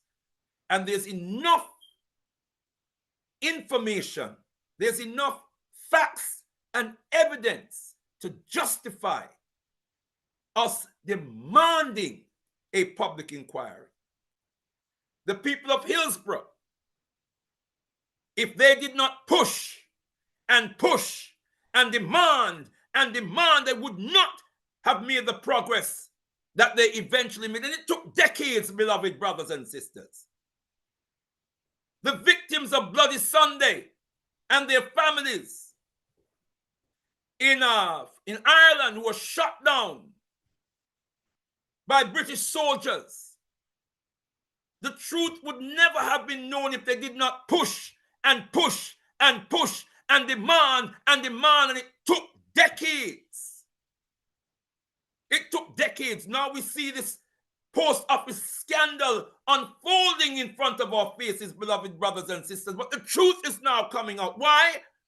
Because they stayed together and they pushed and they pushed and they pushed and they pushed. Grenfell is another case in point.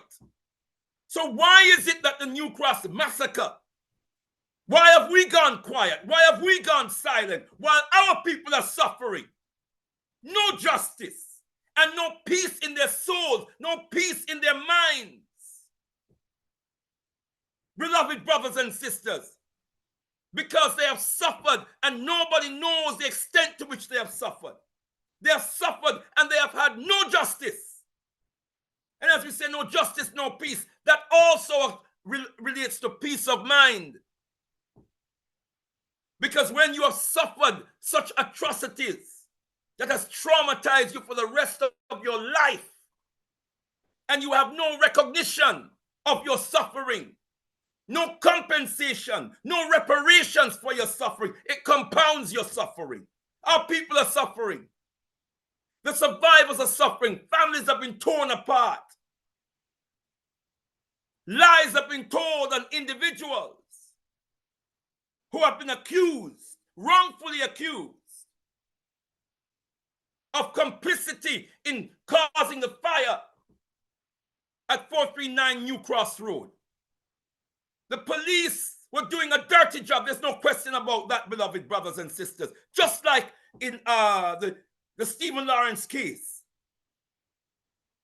The patterns are the same, beloved brothers and sisters. I ask again, why has Grenfell made the progress that Grenfell has made? Why has the victims of Bloody Sunday made the progress that they have made? Why have the post office, the victims of the post office scandal made the progress that they have made? Why is Grenfell making progress and yet the New Cross Massacre victims cannot make the progress towards justice? We have got to get behind them, beloved. And the families have got to come together. Every single one of them, every single one of those 14 families have got to come together and stay together, regardless of differences of views and opinions. And we have to get behind them and get around them and cover them with our love, with a blanket of love, beloved brothers and sisters. Comfort them, help them through the difficulties, and help them to get justice. Otherwise, beloved brothers and sisters, we allow these blighters to undermine African humanity. Because when they turn their backs on the African community, when we suffered that atrocity, they were telling us we're not human. That's what they were telling us. You're not human. We're not even recognizing the suffering. You are not human. And we have to validate our own humanity. We have to affirm our own humanity. That's why I call the names of those victims one by one this evening. Not just collectively. We look at them collectively, yes, but one by one. So we appreciate their humanity one by one. It is people like these evil so-and-sos like that we have in front of us looking at us right now. That is the reason why the whole process of getting to the truth was corrupted. And we believe very strongly, based on the evidence that we have, that it was precipitated by racist intent, as well as just downright corruption. This man went on to become some international, anti-corruption guru, going to Hong Kong and going all about Botswana. It's all in Africa, doing some anti-corruption thing with the government and the police. Just imagine that. Getting big money. Imagine that. And we have all these goods on him, brothers and sisters. We're doing nothing with it. That's why nobody respects us. Come on, brothers and sisters. We can't let this go. We cannot let this go. And we cannot forget our brothers and sisters who died at 439 as a result of the fire at 439 New Cross Road. We have got to preserve their names, brothers and sisters. And we have got to make sure that their blood is not shed in vain. Sister Shanice, I'm going to go through the next couple of slides very quickly and round up. Here's Papa Garvey. What does Papa Garvey say to us? And this is how we have to move forward. And that's what we tried to do in 2011. We founded what we then called the Interim National African People's Parliament with a vision of nation building. The idea was for us to organize and build a national, independent national representative body to promote, preserve, and protect the best interest of African people here in the UK and globally. That was the vision. In the name of the victims of the New Cross Massacre. In the name of the victims, out of the ashes of their suffering, we were going to evolve a nation. We were going to build a nation. There's no reason why we can't restore that vision, beloved brothers and sisters. We worked on it for about 5 years, and then we got stupid, as we do sometimes. Start misbehaving amongst ourselves and amongst each other. We start misbehaving, and then we imploded. No reason why we can't pick up that work. And Brother Minka of the Africa Bantu Saturday School is now trying to move an initiative forward, and we are working with him. We're working right behind him, and you'll hear more about this, beloved brothers and sisters. But let us remember as we close out Papa Garvey's words, where he says, no race is free until it has a nation, a strong nation of its own system of government, its own order of society. That's what we have to do. When we organize ourselves as a national representative body with our own governing structure, where we put our own people in, we have put our own structure, our own governing structure in place, and put our own people that we trust to govern our affairs, then we will have a strong agency through which we can defend and protect our interests, through which we can push forward our agenda, including our agenda to get justice for the survivors of New Cross and the families of New Cross. And so, beloved, I close with the words of the most eminent prophet and king, His Excellency, Marcus Mosiah Garvey. Sis, can you just touch the next slide, which is the last one? That is INAP. Yes, the need for a national representative body, the Interim National African People's Parliament. That's what we were working towards. If we can back up again to Papa Garvey, my dear sister, we close with the words of the most eminent prophet and king, His Excellency, Marcus Mosiah Garvey. Unite, organize now, beloved brothers and sisters. The people of Hillsbury had to unite and organize to get truth and to get justice. We have to unite. We have to organize, or we shall perish. But if we unite and organize, beloved, we shall prosper. Unite, organize now. Now, beloved brothers and sisters. Not next week, not next year, now. Or we shall perish. And only when we unite and organize, out of that prosperity that inevitably comes from the wisdom of being together, the wisdom of working together, the wisdom of being diligent and being disciplined in pursuing that vision, only then can we answer the ultimate call of the most eminent prophet and king, His Excellency Marcus Mosiah Garvey. What is that call? To rise. To rise. To rise like the mighty people that we are, so we can accomplish whatever we will. Africa. To the God of Africa be the glory.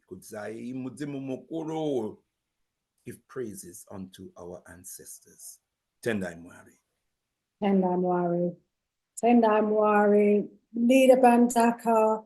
What a powerful and touching presentation that was. You know, it's just heart-wrenching hearing the extent of the racism that has got in the way of us as a people getting justice. But what you reminded us is that we must continue to push and push and push.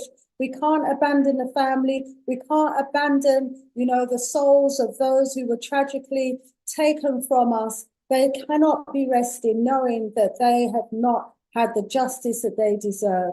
And I certainly hope that this presentation actually wakes us up as a people and reminds us of what we need to be doing. So you mentioned INAP and the resurrection of INAP, because it's critical that we have spokesmen and women for our people. You know, if anything happens to anyone else in any of the other communities, they have their spokesmen, they have their spokeswomen who can stand up and speak on behalf of their people. However, you know, when we experience tragedies in our community, the press are putting the microphone in front of the already traumatized family members, because there isn't an institute or an organization where the press are expected to go to get comments from those who represent our interests. So INAP is critical, and we shouldn't let anything get in the way of resurrecting that organization.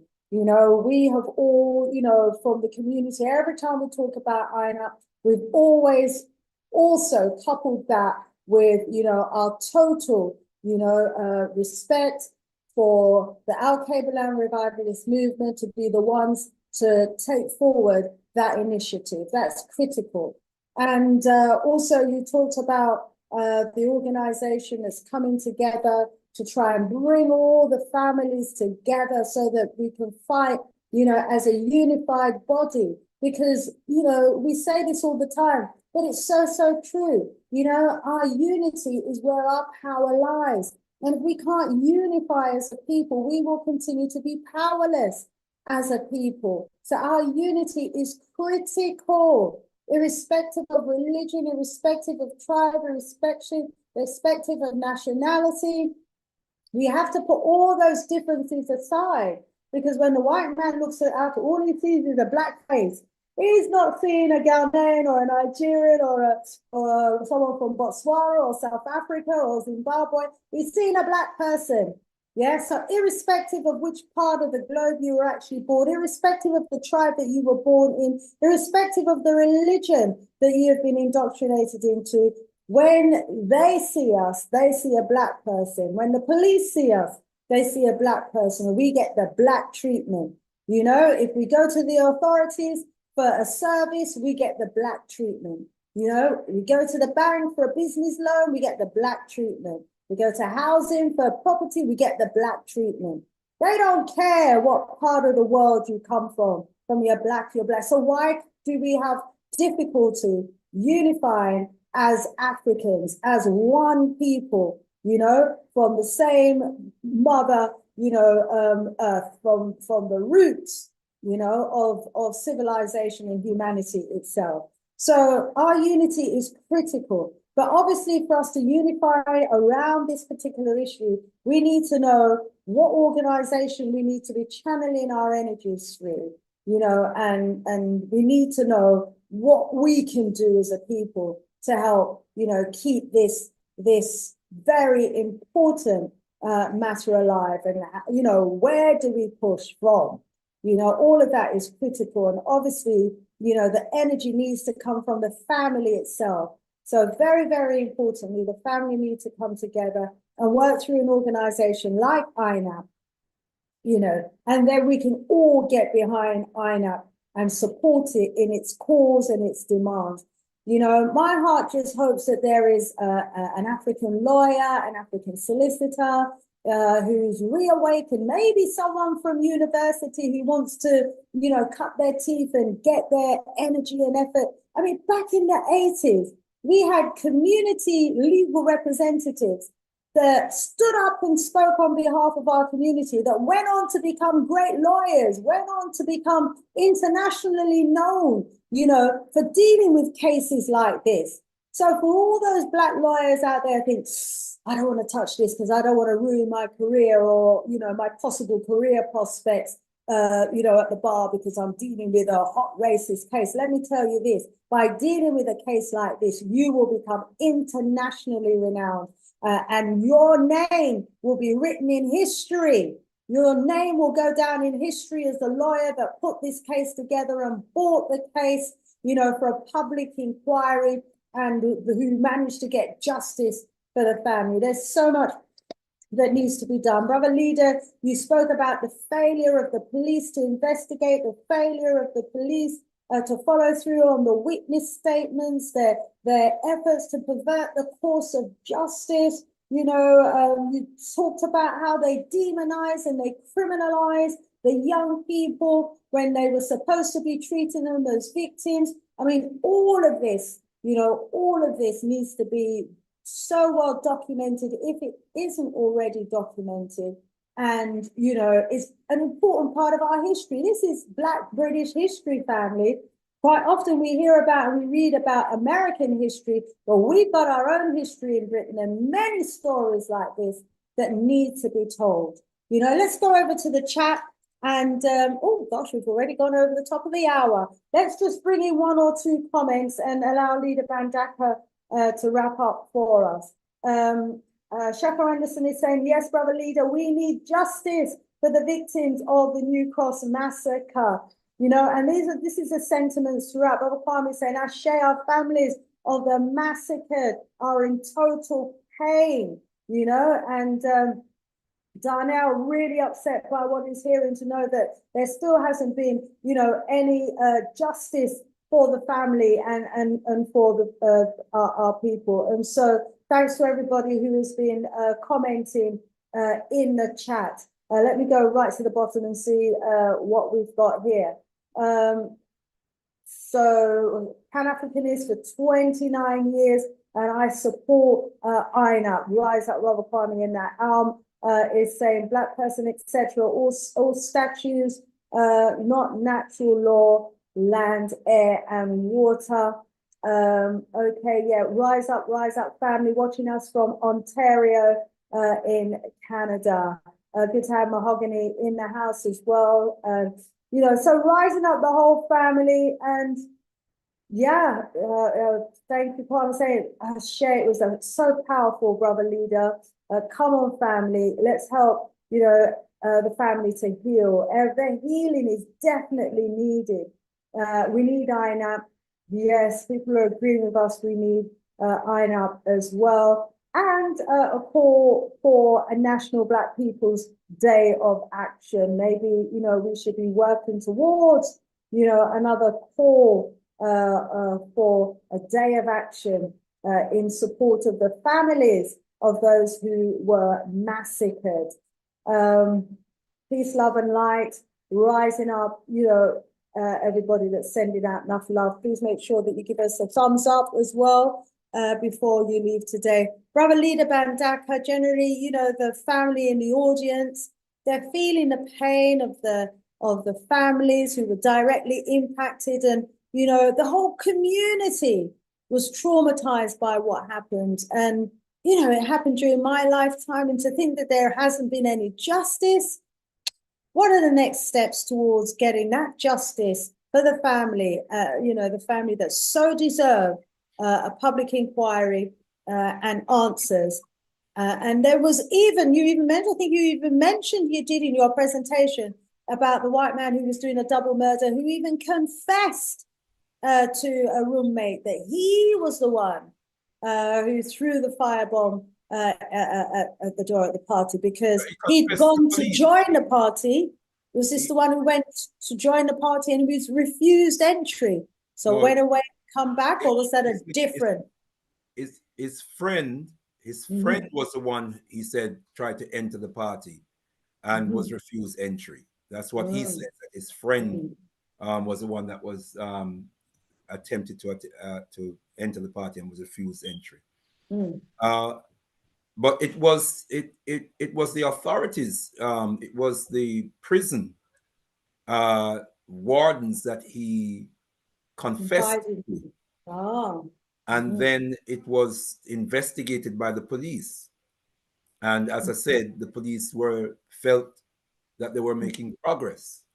And then they were instructed from above to cease and desist from going from probing any further into this investigation when they felt that they were making some progress. You know, so clearly those at the top don't want a resolution to this. They don't want us to have justice. Exactly. They want this to be left as an open wound. Yeah. And what worries me is that what we're left with is a conclusion that underscores the chicanery that the police created around this fight in the party that never happened. Which is supposed to have been the source of the fire.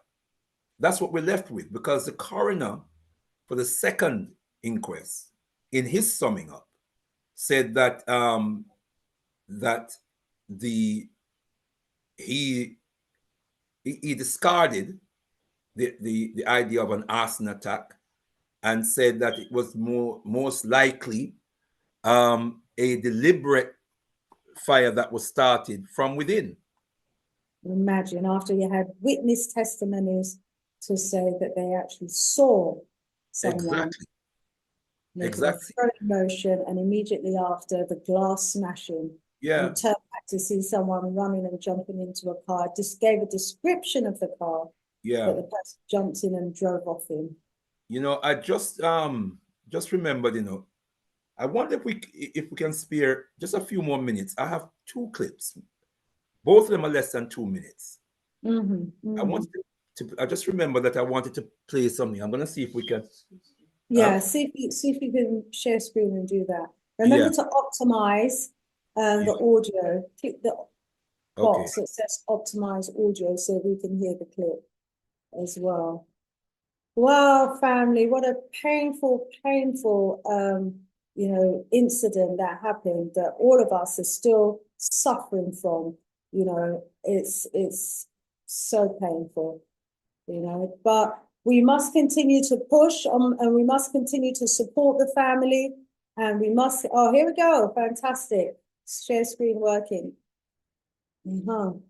Whoops, hang on, you're looking at me there. I think you've clicked the wrong window. If you can stop share and then do the same thing again, but click the window with the audio that you want to play, and then that will work.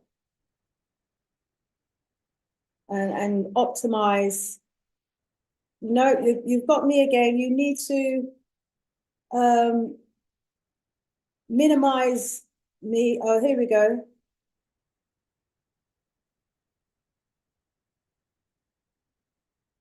You're on mute.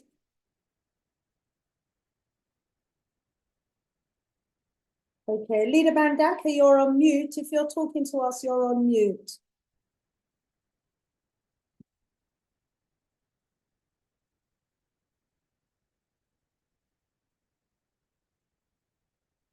We're not hearing anything.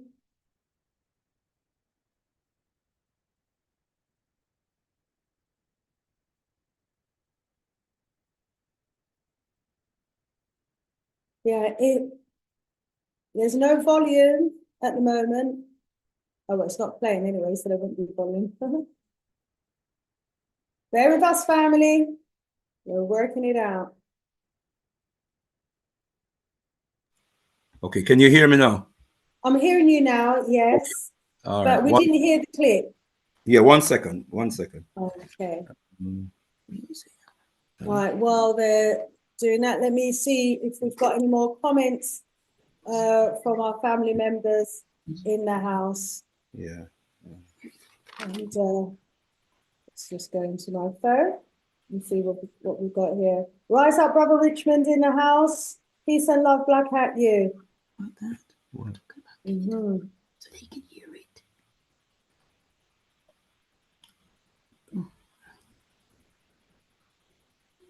Let's go to the bottom here. Right.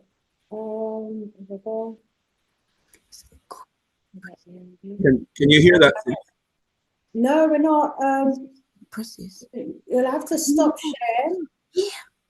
Go out and come back in again. Stop share. You're still sharing. Click stop sharing at the bottom. Yeah, stop share. And then share again. But before you click on the window, there should be a dialog box that says optimize audio. You need to click that before you click on the window. Where is that? Where is that box? Well, it usually comes up at the bottom of the screen for me after I click share screen. Share screen. Or if it doesn't say optimize audio, it should say something like share audio. And you have to click that, share audio. Press it. What you were doing before. With this. Oh, the video, YouTube. Family, if you joined us late, please do rewatch this video at the beginning. Can you see? Not yet, just us two at the moment on the screen. Yeah, Brother Leader called out the names of the 14 young people who were tragically massacred. No, if you give me the link in WhatsApp, I can do it this end. I can play it for you here. That is on now. All right. Okay. There's optimization options coming up. No, just click, send me the link if you can. Yeah. Okay. it's on the way. Yes, sis. Okay. All righty. We'll get this done. Let me just click off of these ones here. Let's go to my WhatsApp. Okay, so yeah, while I set it up, if you can talk to the family. Yeah, tonight worry.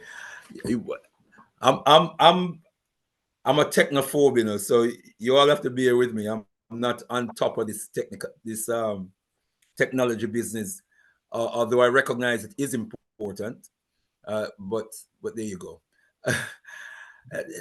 You know, let me. I think what I want to say at this point is just to remind us. Can you hear me, my sister? Yeah. Nothing's come through yet. Yes. Okay. It's on the way. I just want to remind us that Sister Dawn Ruddock is tuning in. She is a sister of Yvonne and Paul Ruddock, and therefore the daughter of Amza Ruddock, and therefore a member of the Ruddock family, whose home was evidently firebombed on that fateful night. And as a result of that, lost two members of the family, two of her siblings. You know, you and I can't imagine unless we've experienced something like that, how harrowing that must be. And I just want to just express my admiration to her and her family, that they have the strength, that they have had the strength to continue, you know, after such a tragedy in their lives. And we just give thanks and praises, and we just send them our strength, and we just send them our blessings. And I want to say also, you mentioned someone in the chat who said that we should have another National Black People's Day of Action. I want to say that was part of the vision of the 30th anniversary celebration where we founded INAP. What we also did was to make the March the 2nd a national holiday. We named it, as we say, we named it and claimed it as a national holiday. And that's one of the things that we need to get back to, naming and claiming March the 2nd as a national holiday. The idea was that every year on March the 2nd, whichever day it falls upon, we were going to, oh, I can see, right. Yeah, okay. Yeah. If we could go to, could go to 3 minutes and 50. The idea was naming and every year on March the 2nd, March the 2nd falls upon as a national holiday. We were going to, idea was, I can see that, yeah, can you start year on March the 2nd. Can you start at, if we go to, could go to 3. I've just got to, I've got to get rid of the other YouTube channels that is on somewhere in the background. So I've just got to find that, and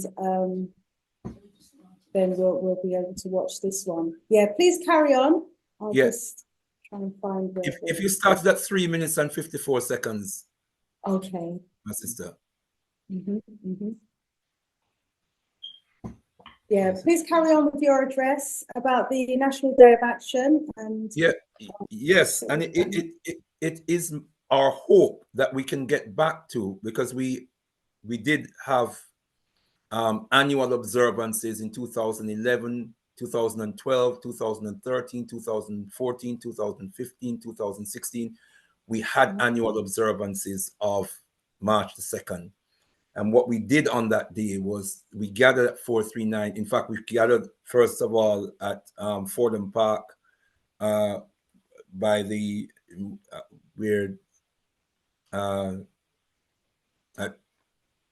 the Moonshot Club is situated, and we would march, or we have a procession round, which is just around the corner, to 439 New Cross Road. We would have a little ceremony outside 439 New Cross Road, and then we would have a procession from 439 New Cross Road to Lewisham Police Station, where Lewisham Police Station is symbolic of the role of the police in corrupting and perverting the course of justice. And we normally stand out there and make a statement and remind the world of the corrupt behavior of the police. We do it right outside Lewisham Police Station, reminding them and reminding the community and the world of their corrupt behavior that has resulted in denial of truth and denial of justice.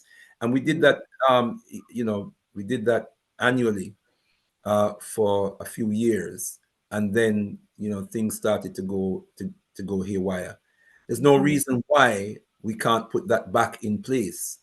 Absolutely. Plus, we also have the 1st of Messiah. It would be good if all the families, were to make it a point of duty to have a presence on that day as well, on the 1st of Messiah, with their images and their placards of all the young people who lost their lives, and also get a place on the platform to talk to, the thousands that normally turn up on the 1st of Messiah for the reparations march or the reparations gathering, as a reminder as well that this is another example of the injustice. But, it would be good if the committee that's supporting the family could put something like that to the family, so that at least once a year, when the march captures the attention of the media, it also captures as a reminder the images of all of those young people and what happened.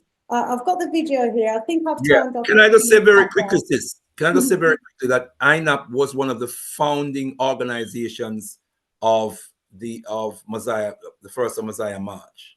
Brilliant. INAP was one of the founding organizations of that march.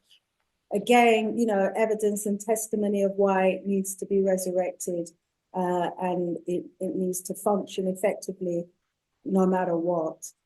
3 minutes and how many seconds did you say into the video?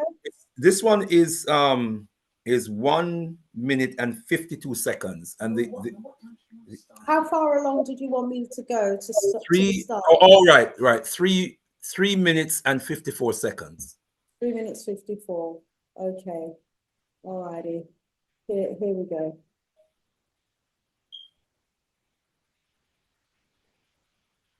Oh, where's the volume gone on? Oh, let's put the volume back on. Okay. Were aware that a firebomb was possible, but there was nothing found and succumbed very quickly. Witnesses had seen a car. Okay. Would have been very hot, would have reduced their visibility to near zero within seconds, and they would have inhaled the fire fumes and succumbed very quickly. Witnesses had seen a car and a man go to the door, and they'd seen his arm raised. The investigative team were aware that a firebomb was possible, but there was nothing found inside the house. Sorry about this. So there was no forensic evidence that a missile had come through the house. It wasn't there. One of the things that we were trying to ascertain was whether a projectile Sorry, this is what happens had entered when the I'm room. wanting to- Typically, you find the neck and the Sorry, family, it's unfortunate. base of the bottle and the remains of the wick stuck in the neck. That's very common. We didn't find any of that evidence. Secondly, it was discovered the man who went to the house and drove off quickly, he had seen the fire. He stopped his car, he ran to the house, banged on the door or whatever. I think the heat was so fierce that he went like that. He raised his right arm above his head in a protective movement, and possibly Carl Wright has got this particular action mixed up with what he described as a throwing movement. The police, they didn't like the theory of it being a racist attack. So suddenly the finger was pointed at the partygoers, and the media was pandering to police prejudice, vilifying the... Wow, you see when they're ready to get together and collude with their lies. My gosh. Yes. I'm gonna say something on that in a moment, but I want to play the other one, which is just a short, probably a little bit short. Is there another one? It's been sent, yeah. Okay, carry on talking and I'll get that one lined up. Okay. Well, I can say whilst you're doing that, brothers and sisters, what we heard just now is from Detective Sergeant Jackie Moulton, giving an explanation, or effectively explaining away the evidence of Carl Knight. Carl Knight, who said he witnessed a white man outside the house making a throwing action towards the house, and then heard the crashing of glass. And they tried to rubbish what he was saying, and then this white man ran into an Austin Princess. Now, what we heard from two senior police officers, including Commander Graham Stockwell, I hope we recognized him just now. They're saying, yes, there was a white man there. There was a white man there, even though there were people saying, well, where Carl Knight was, he couldn't have seen what he said he saw. But this is how the police now are explaining the presence of the white man. That this white man was our savior. was driving past. He was driving past and saw this fire, and he went to the house to knock on the door. Somebody opened the door, and the ferocity of the heat threw him back. So that explains this white man hand in the ear, right? So there was a white man there. With a hand in the ear. That hand in the ear. Like the people behind the door wouldn't know how to open the door until he knocked the door. What kind of foolishness is that? But the interesting thing is, well, in fact, let me leave it there for the moment. Put on the next one. I'm going to leave it there for the moment. Put on the next one, and then. Oops, hang on. Yeah. Sorry, we're coming. Right. Unmute this side back again. And you want to start this one at? Can you see 24 the slide? minutes? You want to start this one at 24 minutes? Sorry. This is the right one, yeah? Start where, sorry? 24 minutes. 24 minutes. And the whole thing is 1 minute and 52 seconds. Okay. No, this is... Apologies for my internet. It's a bit slow when I've got Zoom running. Yeah, sorry. Right. This is Aaron Andrews, who has done extensive research into what he, like us, calls a New Cross Massacre. And as you can see, the video is called The Cultural Politics of the New Cross Massacre. He has actually done a paper called The Cultural Politics of the New Cross Massacre. And I just want to play this bit where he also talks about the Carl Knight's evidence and this character who the police say was in front of the house. Yeah. So if we just police inquiries and injustices as the basis of their criticism for the investigation. So the fact-finding committee was the principal mechanism for the collection and dissemination of evidence and experiential expertise within the New Cross campaign. Carl Knight, a young man who had left the party minutes before the outbreak of the fire, was one of their key witnesses. At the first meeting of the Massacre Action Committee, Knight had provided an account of what he had seen as he walked from the house to New Cross Station at around 5:45. Turning back towards the house to see if his brother was behind him, Knight saw a white man make a throwing gesture outside the house. He heard the sound of a window smashing, and by the time he got back to the house, it was in flames. And by this time, the man had got into a white Austin Princess, a car, which had had its engine running throughout before speeding off and nearly hitting Knight's brother. Now, it was later revealed in a police witness statements and the coroner's inquest that this man was the father of a police officer. Noticing the fire on his way home after taking his daughter to work, he reportedly stopped, knocked on the door, but did not tell the person who answered that the front room was on fire. Instead, he turned around, got in his car and returned to the nearby Deptford police station to report it. Knight's account, supported by others who were making their way home, hoping to catch the first bus and rail services of the day, gained credence within that first meeting and the investigation being carried out by the fact-finding committee, because it seemed to confirm people's suspicions based on their experiences of being black in 1970s and 1980s London. The National Front and neo-Nazi British movement. We can stop it there. I mean, brothers and sisters can always go on YouTube and watch the entire footage themselves. But I just wanted to highlight a couple of points very quickly here. And as I said before, the police gave no importance to the evidence that Carl Knight gave. And their rationale was that this white man, this random white man, was driving past, saw that the house was on fire, went to the door, knocked on the door, somebody opened the door, and the heat threw them back, his hand was in the air, and that, they said, explained what Carl Knight saw. No, and they left it there. However, as you heard, this person went into an Austin Princess. Carl Knight saw a white car outside the house, a white Austin Princess. This person went into a white Austin Princess and drove to the next police station to report the fire. Hold on. Is that normal act? Is that normal behavior? This is a blazing inferno. You knock on the door to alert them that there's a fire. The heat threw you back. Hold on. What about the person who opened the door? Aye. Did they feel the heat? Did they feel the heat? And the heat threw you back, and you went in your car. You didn't shout fire, fire, call the fire brigade. You go in your car and you drive to the nearest police station. You don't even drive to the nearest fire brigade station. You drive to the nearest police station to report the fire. Now, hold on. Was it the fire?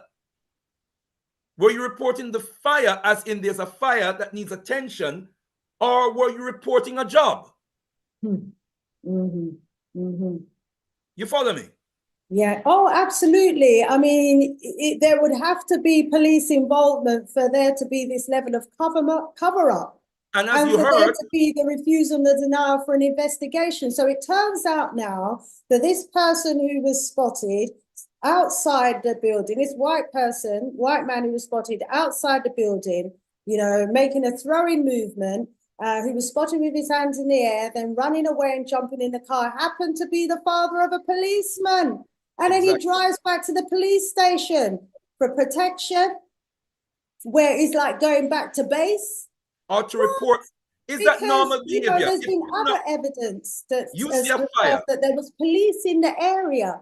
There were police in the area that night, because people have been complaining of noise. There was police in the area. They were around. The police were around. Yes. And they had those white cars that night. That was in Errol's testimony. You know, there were police around that night. Absolutely. And, you know, for there to be, you know, what we found with the Stephen Lawrence case is that one of the culprits, or at least one of the culprits, who is suspected as being responsible for the murder of Stephen Lawrence, had his father was a big drugsman and was paying off the police. So there was some relationship there. Norris, and the police officer was Detective Davison, John Davison. Yeah. So it's this corrupt relationship that prevents the course of justice from happening as quickly as it should have done. And it's what, you know, that's right. That corrupt police boy is in Spain with some big villa and running some big villa in Spain now, you know, a big rich man running some big villa in Spain now. Just like all this Graham Stockwell, you know, went on to bigger and better things, right? This is serious stuff. Them get promotion. And what makes no sense? The two main things I want to just leave in our heads. One is that this actually corroborates Carl Knight's testimony that he did see a white man outside the house throwing something. Yes. Yeah? He did see a white, and he saw that white man go in a white And the police know who the white man was. And the police know who the white man is. Who was? Yes. And never investigate. Exactly. And tell me if it makes sense that he would stop the car because he saw the place was on fire, run up to the house, knock on the door, somebody open the door, the heat throws him back, and he goes back in the car. You scream. I mean, family in the chat, you know, which scenario makes more sense? This white man running to the door because he see a fire, knocking on the door, and when the door opened, the fire throws him back, so his hand goes up in the air, and he jumps in the car and runs off. Or what the eyewitness said he saw, someone actually throwing something, you know, at the window, then hearing the glass smash, and then someone turning and running back into the car. That person didn't go to the door. That person threw something, then run back and jumped into their car and drove off. Which one of those two scenarios makes sense? Exactly. You know, any normal person. The police account of this person going to the front door and saying fire, fire, and then someone behind the door opening the door and the fire. It's like, hang on a minute. So the person behind the door that opened the door when you knock it, so them still did in that dance or something, I never noticed that fire was going in. Exactly. Because the heat and the ferocity of the heat was so much it threw him back. So why never throw back the person who opened the door? Why never throw him out? Yeah, and throw him out too. And how him never feel the heat before the man knocked the door. Exactly. And why didn't he scream fire, fire? Yes. Or you going to go back in the car and drive to the nearest police station to report the fire? Anybody would say fire, fire. Fire, fire. Wake up the whole neighborhood. Call the 999. Fire, fire. Yeah. So you know there's something no sense to me. You know there's something fishy. Yes, most and when definitely. The police are making now we know what the fishiness is. Exactly. Now we know. Yeah, the white man who was seen outside the house was none other than a police officer. Absolutely. Or the father of a police officer. Absolutely. And that brings us back to Michael Smithyman, the white man in prison, right? Who was doing time for, amongst other things, a contracted murder. He's a contracted murderer. And this contracted murderer, said, I was involved with the New Cross fire. I know what happened. No investigation. And there was an investigation in place. And some of the police officers at least felt progress was being made, and they were told to stop. We've been asked, was the white man's name revealed at the last inquest? Do we know? If anyone in the audience knows, if you can answer that question. I don't believe so. I don't believe so. Rise up the representative from PASCF in the audience, another active organization within our community. The Chef says they have been controlling all kinds of BS in our community for a long time. A long time. Yes, indeed, they have. We let them get away with it, sis. We, brothers and sisters, this is all we have to see. Which other community then could have gone with these kind of something and get away with it? We let them get, you know, a man can't believe that this person just so happens to be the father of a policeman. What a coincidence. Too much of a coincidence. Nothing, there's no coincidences in coincidences, you know? All right. Someone can only sit on your back because you're stooping down, beloved brothers, and say, we need to stand up. Yes. We need to stand up. Sorry, sister, I interrupted. Absolutely. Yeah. So I said, Brother Kwame is saying, family, let's support our own body of interim African People's Parliament. Definitely, we need to do that. Kwame Osse is in the house as well. He's saying the case needs to be reopened by any means necessary. We have to force them to open that case, or we have to have our own inquiry, you know? We have to maybe call on South Africa, you know, or one of our African governments to hold a public inquiry and call on the witnesses. You know, we have to do our own thing sometime. If we sit and wait on them, them now gonna do nothing. So maybe we have to call on one of the African governments, or, you know, lawyers from a different country, Caribbean or African country, to hold a public inquiry, get the names of all the witnesses, all the people who are involved, and have our own formal investigative inquiry into what happened, and then, you know, make public their findings, you know, and their recommendations. Sometimes we have to do things differently. And we can't wait on them. PSCF says, Brother Leader, can you confirm if the state has officially sealed the papers on the New Cross Fire Massacre? Excellent job, Brother Leader Bandaka. Have they officially sealed the case? Do we know? I know that they have closed the case. Well, they have to reopen it, like Brother Kwame said. They can all. I don't know about sealed, but they have certainly closed the case. But there's no reason why. I think if we are organized enough, if we are sufficiently well organized, I'm not worried about legal representation. I think if we're organized well enough, we will get legal representation. You know, the expertise exists among us. What we need to get organized. There's two aspects to this. One, the families. Who all by now must want justice. All of them. Absolutely. Must want to get satisfactory hearing, conclusion and outcome and recommendations from this. And so if they can even just come together on that basis, everything else is secondary. Yeah. So that's one facet, and that's the core and center of it. The families have to come together. They have to be tight. Yeah, there have been some issues and some differences. The families and the survivors, the survivors and the families of victims and survivors have to come together.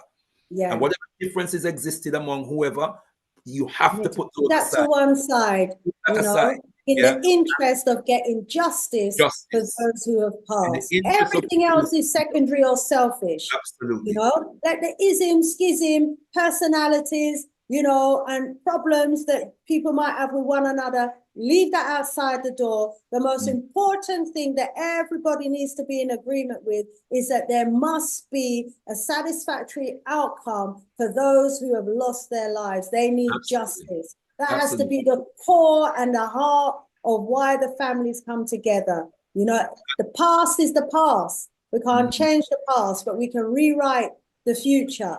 Yeah. Yes. The next layer now, the next layer is the community.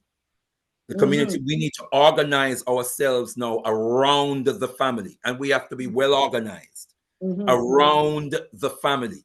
And if we can get those two aspects right, then there is no force that can stop us. We have to be organized, we have to be diligent, we have to be disciplined and dedicated in the process, and we will get justice. Family, there's what we have to do. So the immediate family, first and foremost, we wait to hear your call, you know, and then we've got to be ready, family. We've absolutely got to be ready. Ches is saying on the basis of all his cases should be looked at. So I think that's the corrupt police officer. All of his cases need to be looked at. And Aweli says, the father of a policeman goes and firebombs a party of young people. I tell you, the things these police officers have been known to have done and got away with. Yeah, some even murder, some even setting up people to come in the country to commit murder.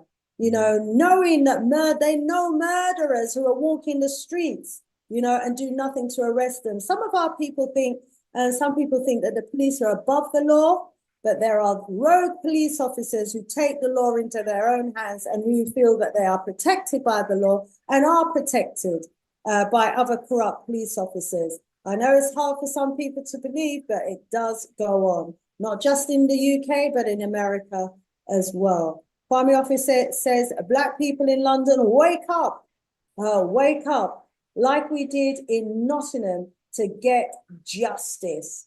I think we need your Nottingham lot down here in London, Brother Kwame. All right, rise up, rise up. Family, the family have stayed with us. Thank you so much for staying with us. We have gone on much later than usual. So thank you for staying with us. Brother Leader Bandaka, as always, you know, the time you take to put these presentations together, to bring us the information, you know, the testimonies, the evidence, you build the cases like a lawyer would build the case. And you also, you know, bring the spirit, you know, with it, so that we as a people feel, you know, what is happening to us, because we have been through so much of it, people. It's almost like our feelings have been deadened. You know, we've been through so much. You know, some of our people will hear some of this and not even be moved by what they're hearing, because, you know, they're just in a dead state. You know, and nothing moves us, nothing affects us anymore. It's like we've had to become hard just to survive in this world. But family, you know, when one of us suffers, we have to feel it. Like we would feel it if it was a brother or a sister or a child of ours. And that's the only way that we're going to get by as a people. Let me go over to you, Brother Leader Bandaka, for some closing remarks. And thank you so much again. And I know you're coming back within the next month or so with another equally, you know, moving case that's happened in our community that the family need to know about, and we look forward to your return. But let me go over to you for some closing remarks, please. Yeah, Tendai Mwari, Rumbidzo Kuna Mwari, Africa, to the God of Africa be the glory. Give thanks and praises, Sister Shanice, again to you for your diligence. And we give thanks and praises for our beloved and treasured listeners and viewers and participants in this wonderful, wonderful program that you have put on for all of us. Beloved brothers and sisters, 14 of our beautiful young people, the age of many of us on this program today, their lives were snuffed out on that fateful day. And it was followed by acts of chicanery that was designed to pervert the course of justice, so that 43 years on, we have not got to the truth and justice has not been served to those families. It therefore is left to us, brothers and sisters, to push for that justice to be done, to get behind those families, get behind those survivors. And importantly, the names of the fatal victims of New Cross, we must make sure that those names are never forgotten. This time of the year, every year, you know, we got pictures and posters of these young people. You know, we put them up, we display them, we talk about New Cross, we talk to members of family, we talk to friends, we remind people that this is the time of the year when this awful incident happened. And we reinforce that around March the 2nd. We remind everyone that this day was the most important and most powerful expression, the most awesome expression of our power potential happened on March the 2nd in 1981, when over 25,000, could be 50,000 African people took to the streets. We were demonstrating our power potential, but guess what? We did not actualize it. We did not follow up by harnessing all of that energy and power and strength and channeling it towards a vision of nation building. That's the mistake that we made. We can correct that mistake going forward. We can correct that mistake. So let me leave it there. It's late, beloved brothers and sisters, but let me leave it there. There's work to be done. There's no time to waste. And I guarantee you, we are such an awesome and powerful people. If we just unite, that's where our strength lies. That's where our power lies, in our unity. If we can unite and work together and be disciplined in our work, then we will be registering some serious victories. So let us go forward in unity, in strength. Let's organize. Tendai Mwari. Tendai Mwari, thank you so much again. Leader Bandaka, thank the family, everybody in your household for releasing you to speak to us this evening. We are so grateful. Thank you so much.